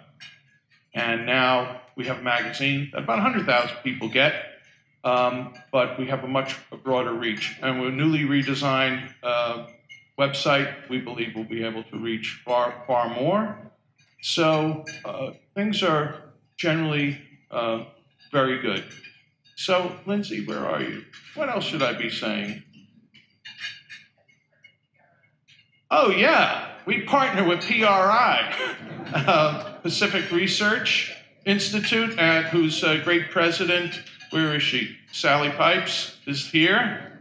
And yes. Is anyone from Pacific Legal here? Who's coming from? You're supposed, hey, what's your name again? Jerry, okay, thanks. And Pacific Legal does not only interest in fighting for causes, we would say out west, but much more national in interest. And that's one of the great growth areas of success in the conservative movement is some of the legal groups that, for example, many of them are involved in this Janus case, and that is people worried about what is the state of the movement? Are we in trouble? We are about to, hopefully, I think there's a good chance, break the backs of this monstrous union oppression of the last 60, 70 years, not attacking unions, attacking union oppression. But this is because state-based groups, conservatives and libertarians at a local level have fought a very hard fight. And that's a great sign of the strength of our movement. So as Rich mentioned before, right, we think there was a golden age. Yeah, there were some times that are better than others. This is a time right now of much more debate and reflection and rethinking. But we have some wonderful things in conservatism to be very proud of. So anyway, I want to thank you, those of you who have, oh yeah, oh wait, I forgot two other things. So Peter McGowan, who's a sponsor and a great friend of National Review.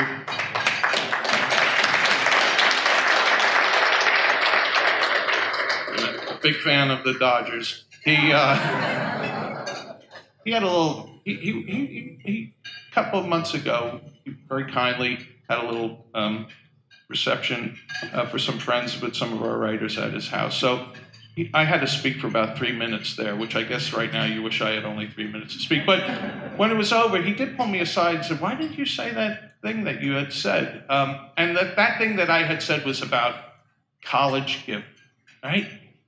So this is a maddening thing. And we've heard John and Andy talking about the great struggles on our campuses. And you know what a great shame of the movement is? Conservative money, hundreds of millions of dollars of conservative money, is bankrolling these institutions that are turning our children and grandchildren into leftists and radicals. So I implore those of you who, because in 1962 you made out under the bleachers, and that was, you know, on homecoming weekend, and you just have the greatest memories of your alma mater, it is not a reason to write them a 7 or 8 figure check, you know? It just isn't. So if you have done that, I urge you to rethink that. Who am I to tell you how to spend your money? I'm sorry. But think about that. And then when you're rewriting your will, think of some conservative or pro-liberty or freedom-loving institutions that 25, 50 years from now will be still fighting that fight. And I would argue the National Review is one of those institutions. So, but we have planned giving. Please consider that. But do think about, in your own case, are you helping the dark side of the force? Not unimportant. So I think I've hit all the little notes I was supposed to hit, and now I will shut up, and in a few minutes I will introduce Victor. So go and talk and enjoy each other's company. Thank you. With my brusque New York Trumpian style to get you to pay attention.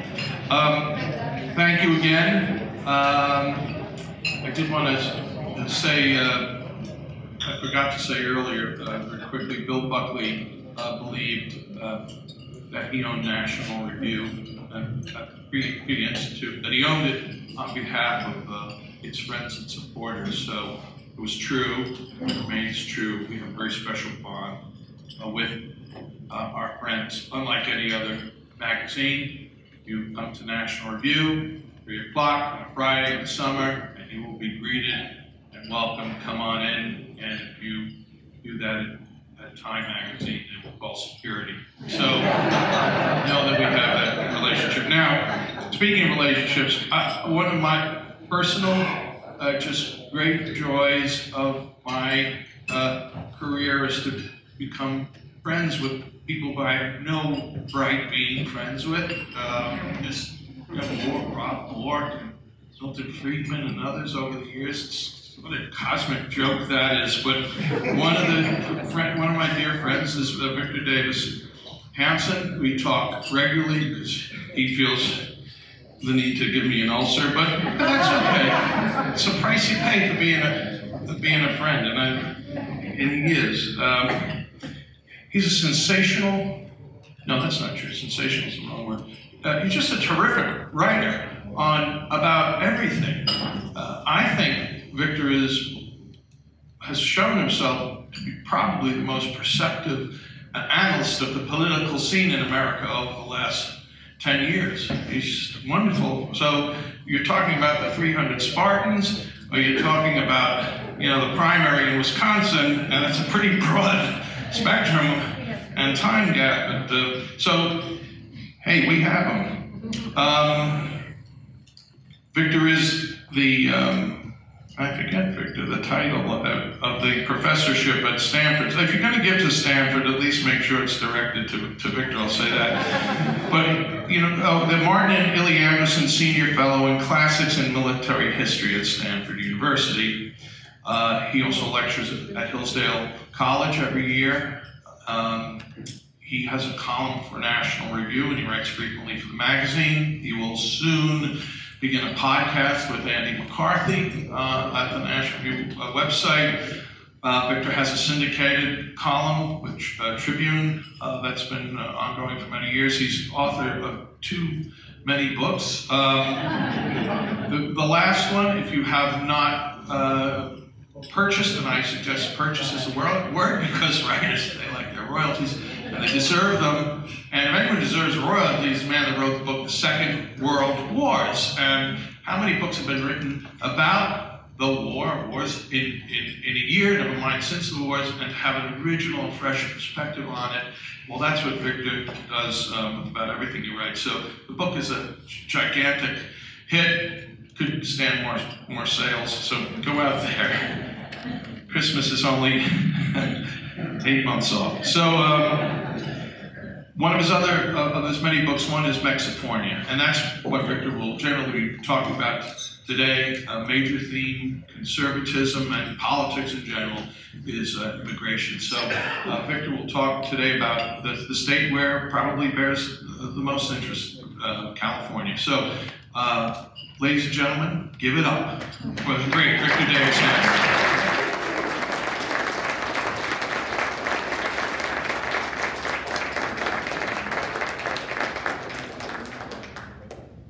Very much. Jack said I write on everything I remember. I always try to turn any comment into a military context. I remember Napoleon said, "He who defends everything defends nothing."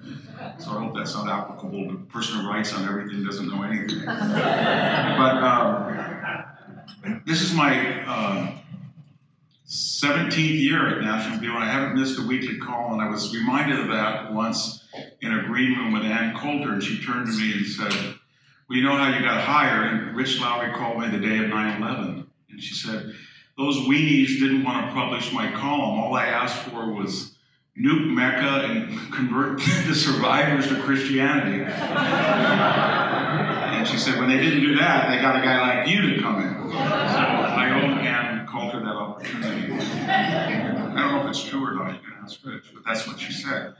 I thought I'd speak for about 20 minutes, and we'll have 20 minutes of question and answers on illegal immigration. The theme, maybe I'll talk about a little bit of anecdotes and then what the official view of illegal immigration is, and then maybe some suggestions why it goes on as it does. And the overarching theme is that we've taken something that's a variety of personal tragedies and we've turned it into political melodrama. And almost nothing is what it seems. For the last 14 years, I've had this bizarre experience of getting up in the morning in the second poorest area of California, driving to the most affluent, ground zero of illegal immigration going to the Silicon Valley. And it's a very schizophrenic experience. And because it's so diverse, the illegal immigration problem, you'll see hope one day and nothing but abject pessimism the next. I had a student, one of my best students, who wanted to be a classicist. He did not speak English very well when he came to Fresno State, which you can do, believe it or not, go to college. So after 4 years of Greek and Latin, I said, if you really want to go on, we have to teach you Greek and Latin composition. You have to be reading French and German and Italian. You have to have philology, archaeology, numismatics. So I spent 6 years. He got into Princeton. Everybody was happy. And he came into my office and said, I lied to you, Professor Hess. I said I was 21 and I was born in America. I'm an illegal alien and I'm 34.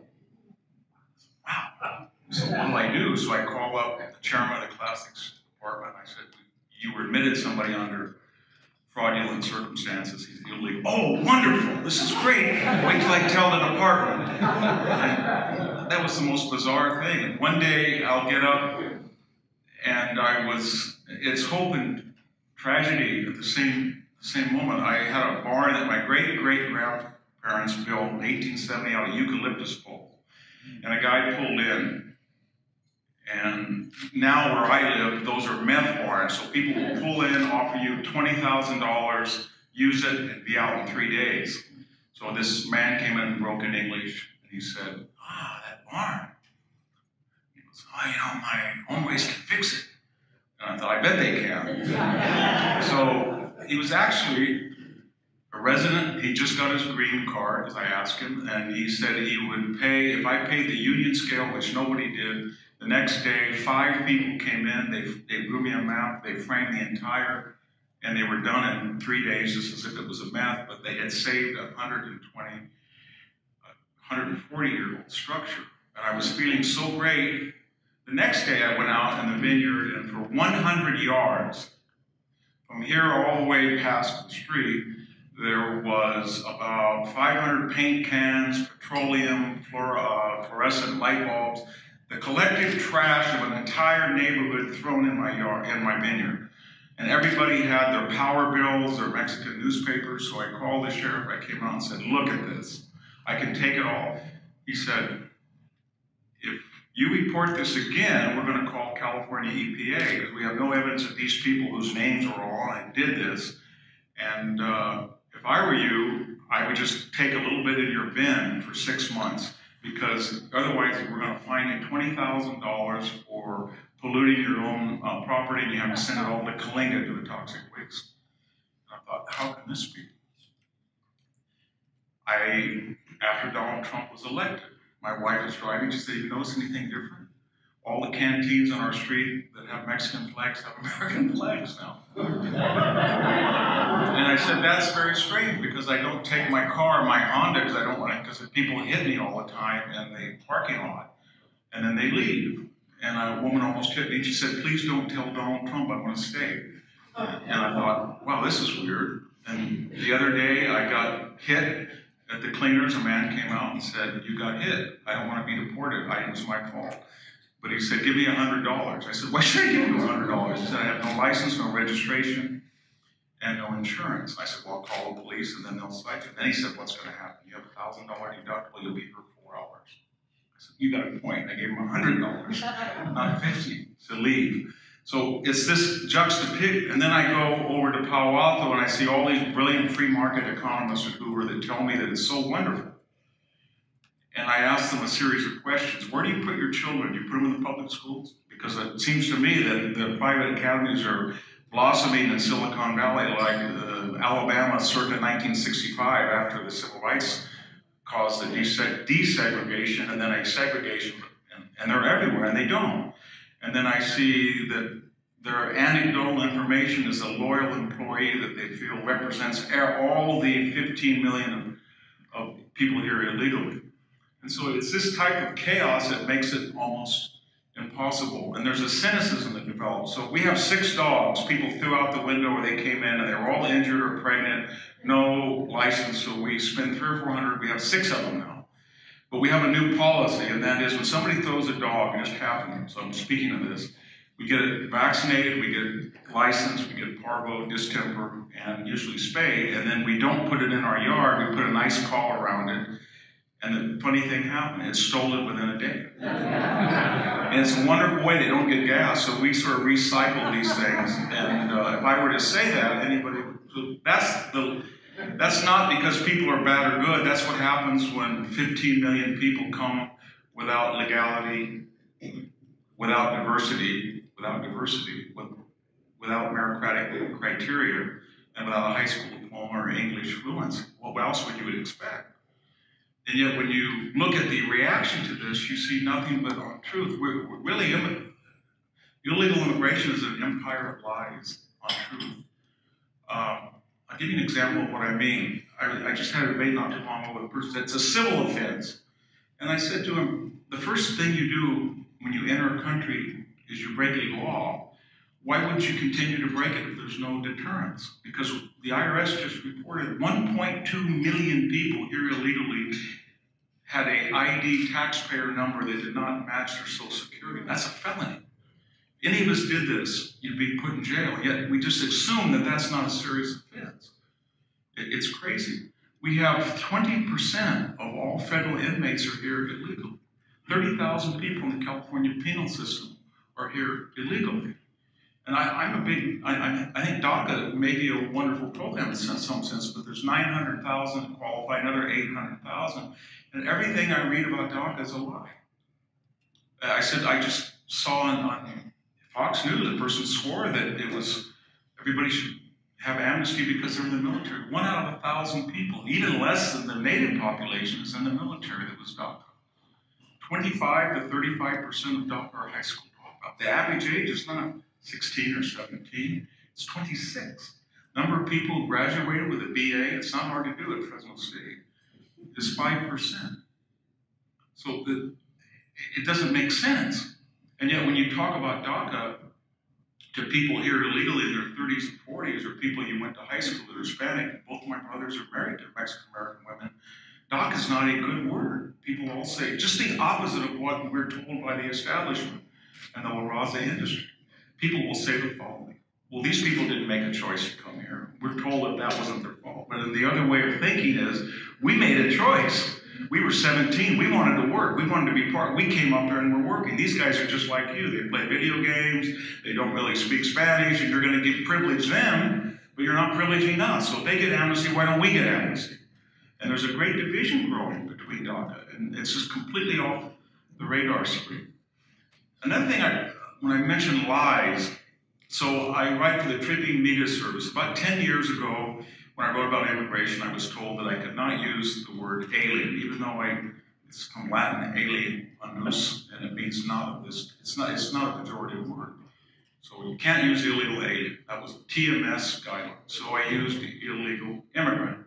2 years later, we could not use the word illegal. Not, lex, it's not a pejorative, it's just an alpha privative word. So not legal. So then I said, well, now it's undocumented immigrant. Okay. 2 years later, I noticed something that wasn't official policy, but every time I said undocumented immigrant, I got the undocumented out of it. Just immigrant. So I could call them up and I said, these people never had papers, so they didn't leave the documents at the border. It's not that undocumented, they were never, can I use the word never documented immigrant? Last year I started to notice that when I write, immigrant is not there. It's turned to migrant. Have you noticed that? Migrant is a favorite word because you don't want N, X or N, you don't want any prejudice. So now my illegal aliens or migrants that happen just to go either way, supposedly.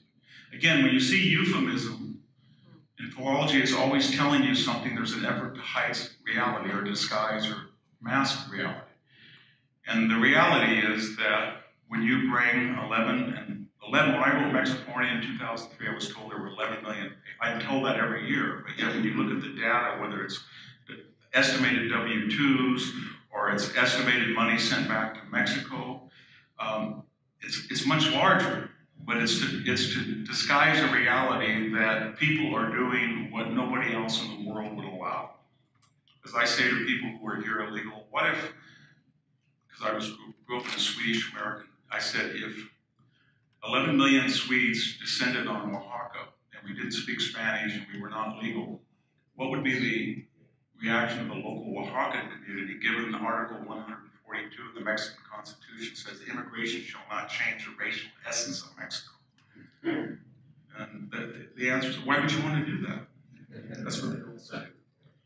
We have this really strange idea that when I was teaching it, when Prop 187 came in, my students would be out protesting, waving the flag of the country under no circumstances they wanted to go to, and either stepping on or burning or desecrating the flag of the country under every circumstances they wanted to stay. It didn't make sense. And I was shocked by that Pew poll that said 56% of Mexico says the American Southwest still belongs to Mexico. 54% says they want to leave Mexico and join the United States. It would make no sense. So how do we get into this situation? I thought I'd finish and we'll open up for questions by looking at the self-interest, what we say in Latin, cui bono. To who was it of benefit, illegal immigration? You'll see it's all of us in some ways. So start with the Mexican government. The Mexican government is a racist government. Most people who come here, unlike early illegal immigration from Laredo or Jalisco or northern Mexico, are indigenous people. You go into the Selma Bank where I live, and about 1 out of every 5 customers does not speak Spanish very well. They speak an indigenous dialect, or they make an X to sign their checks. So Mexico, they understand that for the first time they come up here, people treat them with dignity. As one person said, nobody calls me Lopez anymore, it's Mr. Lopez at the urologist. They've never felt that before. So So that's why it's not just economic. People feel there's a dignity here. And Mexico knows that, and the more that they export people, the less tension, social tension that they feel that they have to address their indigenous people. Second, Mexico now gets about $30 billion a year. Latin America in general, another $20 billion. If you do the numbers, it's somewhere around $300 to $400 a month if all of the remittances are coming from people from Mexico. And given the fact that 1 out of every 4 California households is on public assistance, Mexico understands that public assistance and healthcare subsidies subsidize money going back to Mexico. It's the second largest earner of foreign exchange. And the longer somebody leaves Mexico, the more romantic and the more pro-Mexico they are, as long as they don't have to go back and live there. And so they realize it's a powerful expatriate community, it relieves social tensions, and it's a big cash earner. Instead of admitting all that, like Vicente Fox, they use this rhetoric of you're racist, you're nativist, you're xenophobic, but actually it's Mexico cannot do without it. Second group is employers. And I can tell you, living in California, 20% of all people who are here illegally work in agriculture. That's all, 80%, mostly in hospitality, hotels, restaurants, landscaping, construction. But it's not just that the labor is inexpensive compared to, but it's good for 20 years. That's the operative word. So if any of you have done roofing or you've worked in farming, I know that I was looking at my family the other day at farm. One brother has he has a bad shoulder, he cut off 2 of his fingers. The other one has Parkinson's disease. He was poisoned by paraquat. I was sick for 2 years by being poisoned by parathion. It's a dangerous business. But what happens is you get some of the hardest working people in the world that will toil for you, and then after 20 years is about all you could do without a serious injury. And then that person is thrown back on the social network, that is disability insurance, Social Security disability, Medi-Cal, Medicaid, or in Selma we have 2 dialysis clinics, and it's packed every single day. And these are not people necessarily in their 60s and 70s, but their 40s and 50s. 1 out of every 4 people admitted to a hospital in California for any cause is found to have diabetes on admission. So it's an epidemic, but the employer then gets very cheap labor, throws, when he's done with it, he puts the person back on the taxpayer dole, and he gets a new cycle of person to come from Mexico. So when I see people in the Republican Party saying, you can't do this, we need this labor, what they really need is we need labor that we don't have to pay the full cost. And the taxpayer can pull. And then when you hear that we don't have enough labor to do this, all of a sudden, Donald Trump's loud, ramblings have created a deterrent effect. And how do I know that? Because I go into my hometown, and what do I see now? Truckers want it, tilers want it, welders want it, and what are my neighbors, corporate agriculture people say? We can't hire anybody unless we pay $15, $18 an hour. It's not a bad thing. It's not a bad thing. That we're really empowering entry level. How odd to think that a supposedly crass, insensitive person like Donald Trump has probably done more to empower an entry-level worker than any minimum wage will, just by growing the economy and cutting back on the labor. It's a very humane thing to do. Nobody would admit that. The third group, of course, is the Democratic Party. There is not going to be, in our lifetime, another Pete Wilson or George W. much less Ronald Reagan. They flipped California blue. New Mexico is blue, Colorado is blue, Arizona may be blue, and a lot of it is of the Latino population. Now, the Latino population, being Catholic and from an impoverished area, would probably follow the same paradigm as Italian Americans did, which were primarily Democratic, and after 3 generations, if your name is Giuliani or Cuomo, nobody can predict how you'll vote. That's what we're headed to. And I think that happens in the 3rd generation, but not when you have an open border. Because that chauvinism, whether it's Latino chauvinism or ethnic chauvinism or solidarity with the underrepresented or the oppressed, becomes a powerful tool for people to vote against their economic interests. So you'll have upper middle class people that I know that I went to high school with, and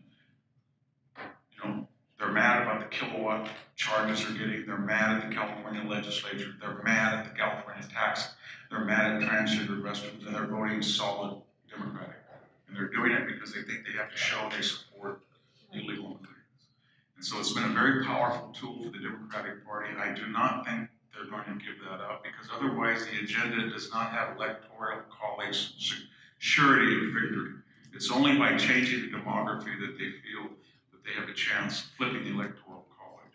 The irony, of course, is that these votes were not necessarily translated in the same percentages from Barack Obama to Hillary Clinton, but in what I'm saying is the minority vote in the key swing states, but the downsides were, and that energized people against the issue of illegal immigration to come out and vote for Trump in a way that Hillary didn't quite figure out. And finally, as well as the employer and as well as the Democratic Party, as well as the Mexican government, there's an entire ethnic industry in California. I have to be very careful, I hope it's not recorded, but I have a niece and nephew that were Matthew Campos Hansen.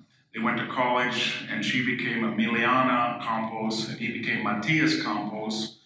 They didn't speak Spanish, and she's now a counselor with a PhD to counsel people who have their identity stolen by this horrible white society.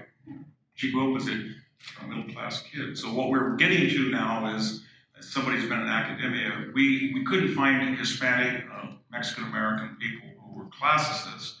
So we hired Argentinians, Brazilians, wealthy Spaniards from the best universities of Latin America, because they happen to have a trill or they have an accent mark, or usually are deans or provosts where their names were, you know, Ann Lopez Wilson or Brandy Smith Lopez. It was a conscious effort to accentuate a Hispanic cachet that was perceived to have careerist advantages. I was always reminded of the Trayvon George Zimmerman, remember that thing? If poor George Zimmerman was half Peruvian, had been smart, he would have just taken his mother's name and Hispanicized, and he would have been Jorge Mesa.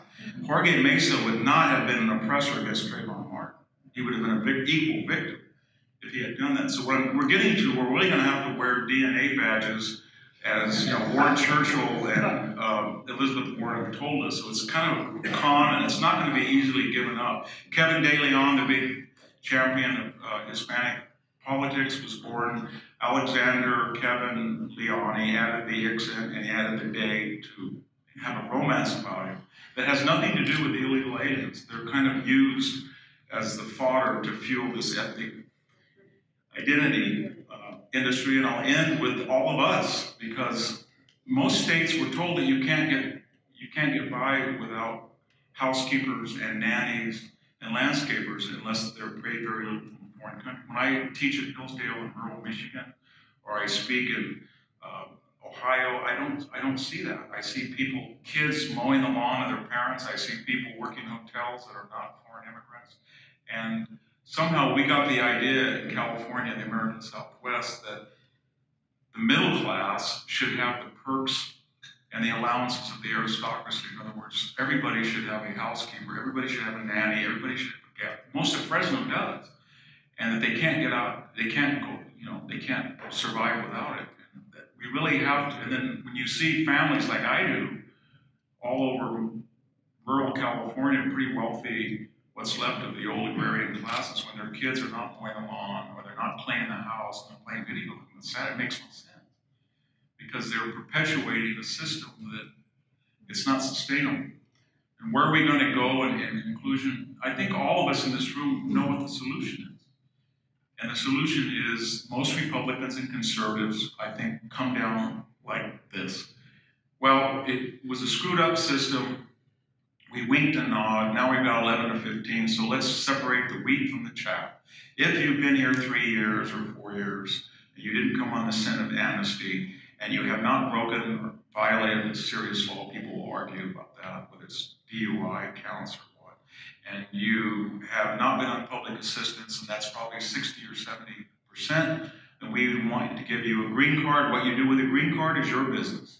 70% of the people got under Simpson-Mazzoli Act did not seek citizenship. But we're not going to give you amnesty from citizenship. Pay a fine, stay here, get a green card. If you're crime-free, you have no history of public assistance, and you've been here some time a resident.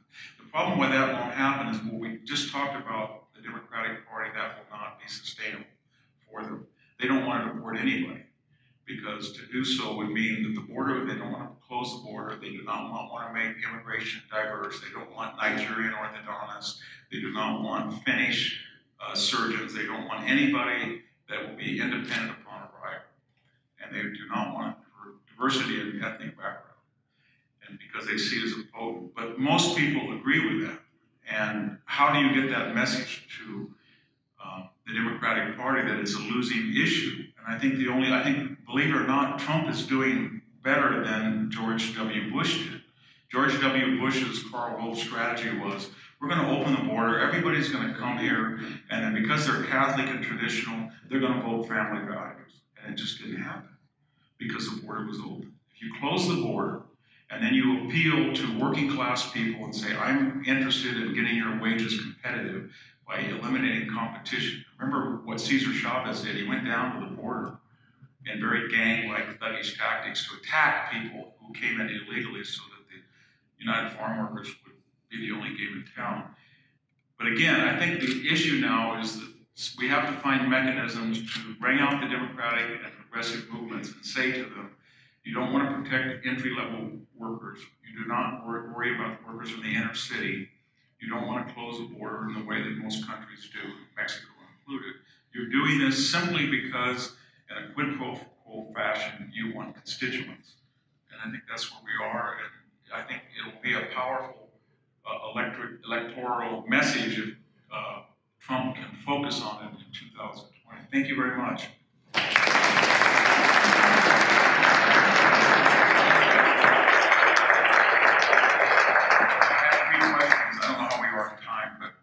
In your town, what is the response of legal Hispanics when you discuss local problems? Well, you know, 1/3 in California, we're told, voted for Donald Trump. I was always amazed. I talked to a guy who was redoing a hydraulic ram, and I said, we're talking about politics. I said, you're going to quit because I voted for Trump. Oh, no. Heck, he's a good guy. He just makes people work, and not a sissy. So there's some people like that, and but I think the Hispanic community that's legal. My wife and I always said if somebody is legal and they don't speak Spanish very well, they voted for Trump, usually. And so I think there's a lot of anger at DACA among second and third generation people, especially that have relatives that are in the 30s and 40s and 50s that didn't get their papers. And you know, it's very strange. I go and get my hair cut, not much left, but the woman was telling me this week, she's 52 years old. She doesn't speak Spanish. She's illegal. I said, I never got my papers. And I said, you're illegal? I've known you for 30 years. And that happens all the time. And she says, why are you helping these DACA kids? I came on my own. I walked across the border when I was 12. I've been working ever since. I've never been on welfare. And these guys, my nephews, they got an illegal nephew, just laser. I don't know if that's a stereotype, but there's a big cultural divide in that Hispanic community between DACA is a symbolic act, but it's not supported as we would think. Legal or illegal, what if any conservative positions or values connect with California expanding? In your experience, a lot do. And that was the Karl Rove dream, that family values. There, as a general, I don't know if we can even say there's a Latino community because out marriage is about 50% now. And almost every Hispanic person that I know, as one guy told me, Steve Lara told me the other day, when I was in high school, everybody tried to pass as white. That was mixed. Now everybody who's mixed tries to pass as Mexican. And it's a perception of what is the greatest. When you have a racist society that's discriminating against Mexicans, you want to pass as white. When you have a society that gives special advantages, somebody's Mexican, you flip. But I would say that more on issues of abortion, capital punishment, whether you like a transgender, all of these issues, and things like fracking and energy and water, especially water. They're much more conservative, but this issue of illegal immigration becomes a symbol of their ethnic fides, and they don't want to be called a sellout, even though they're not for it. So if we could solve that, just close the border, take the bullet, I think it would resemble the Italian-American experience. What would legal immigration look like to you? cuts or make legal more available than it is now? Is there a good DACA proposal? I think everybody understands what legal immigration should be, because what we want is assimilation, integration, intermarriage, so that your ethnic background is incidental, it's not essential to your character. And when I see people who are second or third generation Mexican American, I don't even know what they are. I mean, they don't know what I am any more than I'm Swedish or Welsh. And so that's the goal, and that can be attained by having a host that has confidence in its values, that believes in the melting pot, that doesn't have these crazy racist, chauvinist idea of ethnic purity, and then having immigration come in at about 200,000 or 300,000 a year. That's legal, and Mexico should have no more or no less immigrants, maybe a little more given our historic ties, but not that much more given its population. So the application should be diverse. We all believe in diversity, right? They should be from Europe, from Africa, from Latin America, from Asia. And when you have a diverse group and they come based on legality and they have some knowledge of English, we know from the Greek American, the Middle East American, the Punjabi American, they do well. Right now, I just looked at this before I spoke today, that per capita income of what's left of the Greek American diaspora and the present Punjabi is about 105% of income. And so that's what we want. And yet we're doing, if you wanted to screw up the melting pot, cause racial tension, destroy the whole noble tradition of immigration, and foster distrust, you could not do better than opening the border with Mexico. And acting, it's almost like a plot to discredit the entire tradition of America. And that's what we've done. And we did it, as I said, for the special interests of these particular groups. I don't know how we are on time. Does anybody have a final question that's not on the card? Yes? In your example, the 34-year-old that was 21, what prompted him to come clean and give the truth? Well, I wish I could say it was nobility, but he thought that he would be deported when he got there and they found out. But there's a kind of a, if I could be among us, be cynical about it. So he got there to Princeton. And of course, for all the celebration of diversity, he was a Mexican guy from Mexico. And I mean, he borrowed my truck, he came out, we worked together. But over there, they wanted him as sort of a pet. So they never really helped him, they never really advised him. He said, you know, I'm so sick, I'm so sick of these people, Buffy and Muffy, and they go out here and they don't talk to me. And I said, I won't give you his real name. I said, you're sick of it. So you're a Mexican guy in a white Samish community. I'm a white guy with all Mexicans. Do I ever call you up and say that my car was stolen, I've been hit 3 times by I don't do that to you, so don't lie to me. Okay. Then he called back up and he said his parents thought he was too good, the lobster bucket mentality. And he didn't want to stay at the PhD, but he wasn't quite at the MA. This shows you what I think of academia. I said, here's what you do.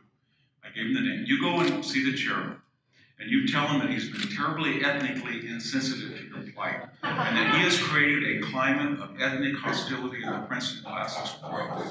And you want an MA, and you would have done all the work for the MA, and you would have been a PhD, but you just find it's an insidious culture of white privilege and supremacy.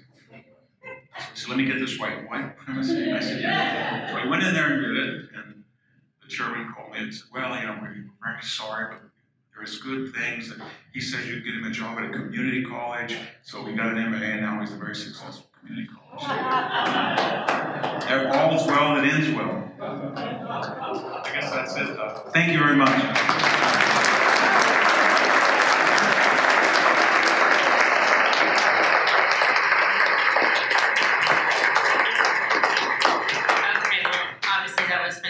And it's always great to hear from Victor.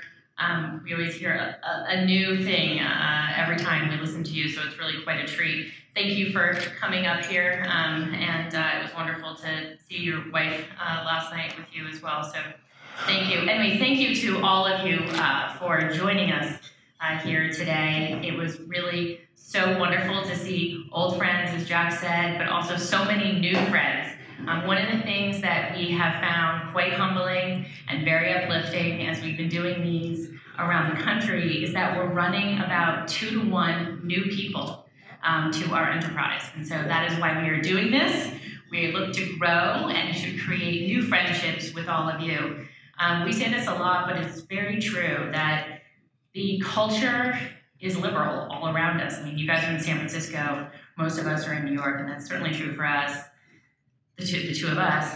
But just in the popular culture, on the news, everywhere in the media, everywhere in corporate America, it's a liberal perspective.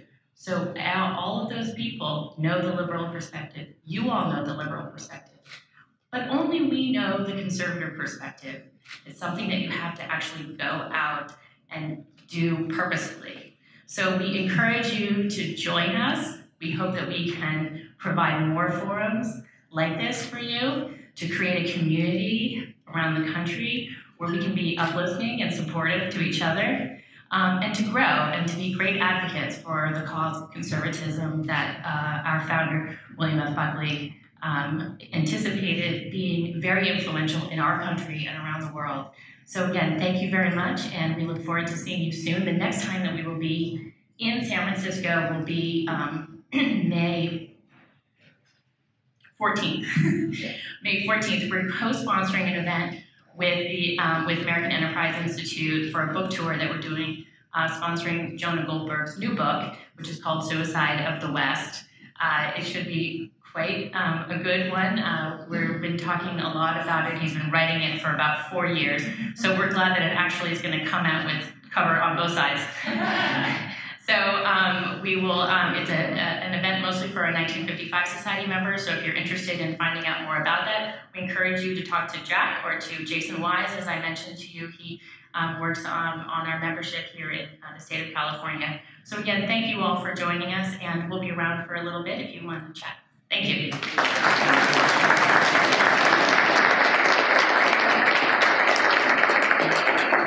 It was very nice meeting you, Jack.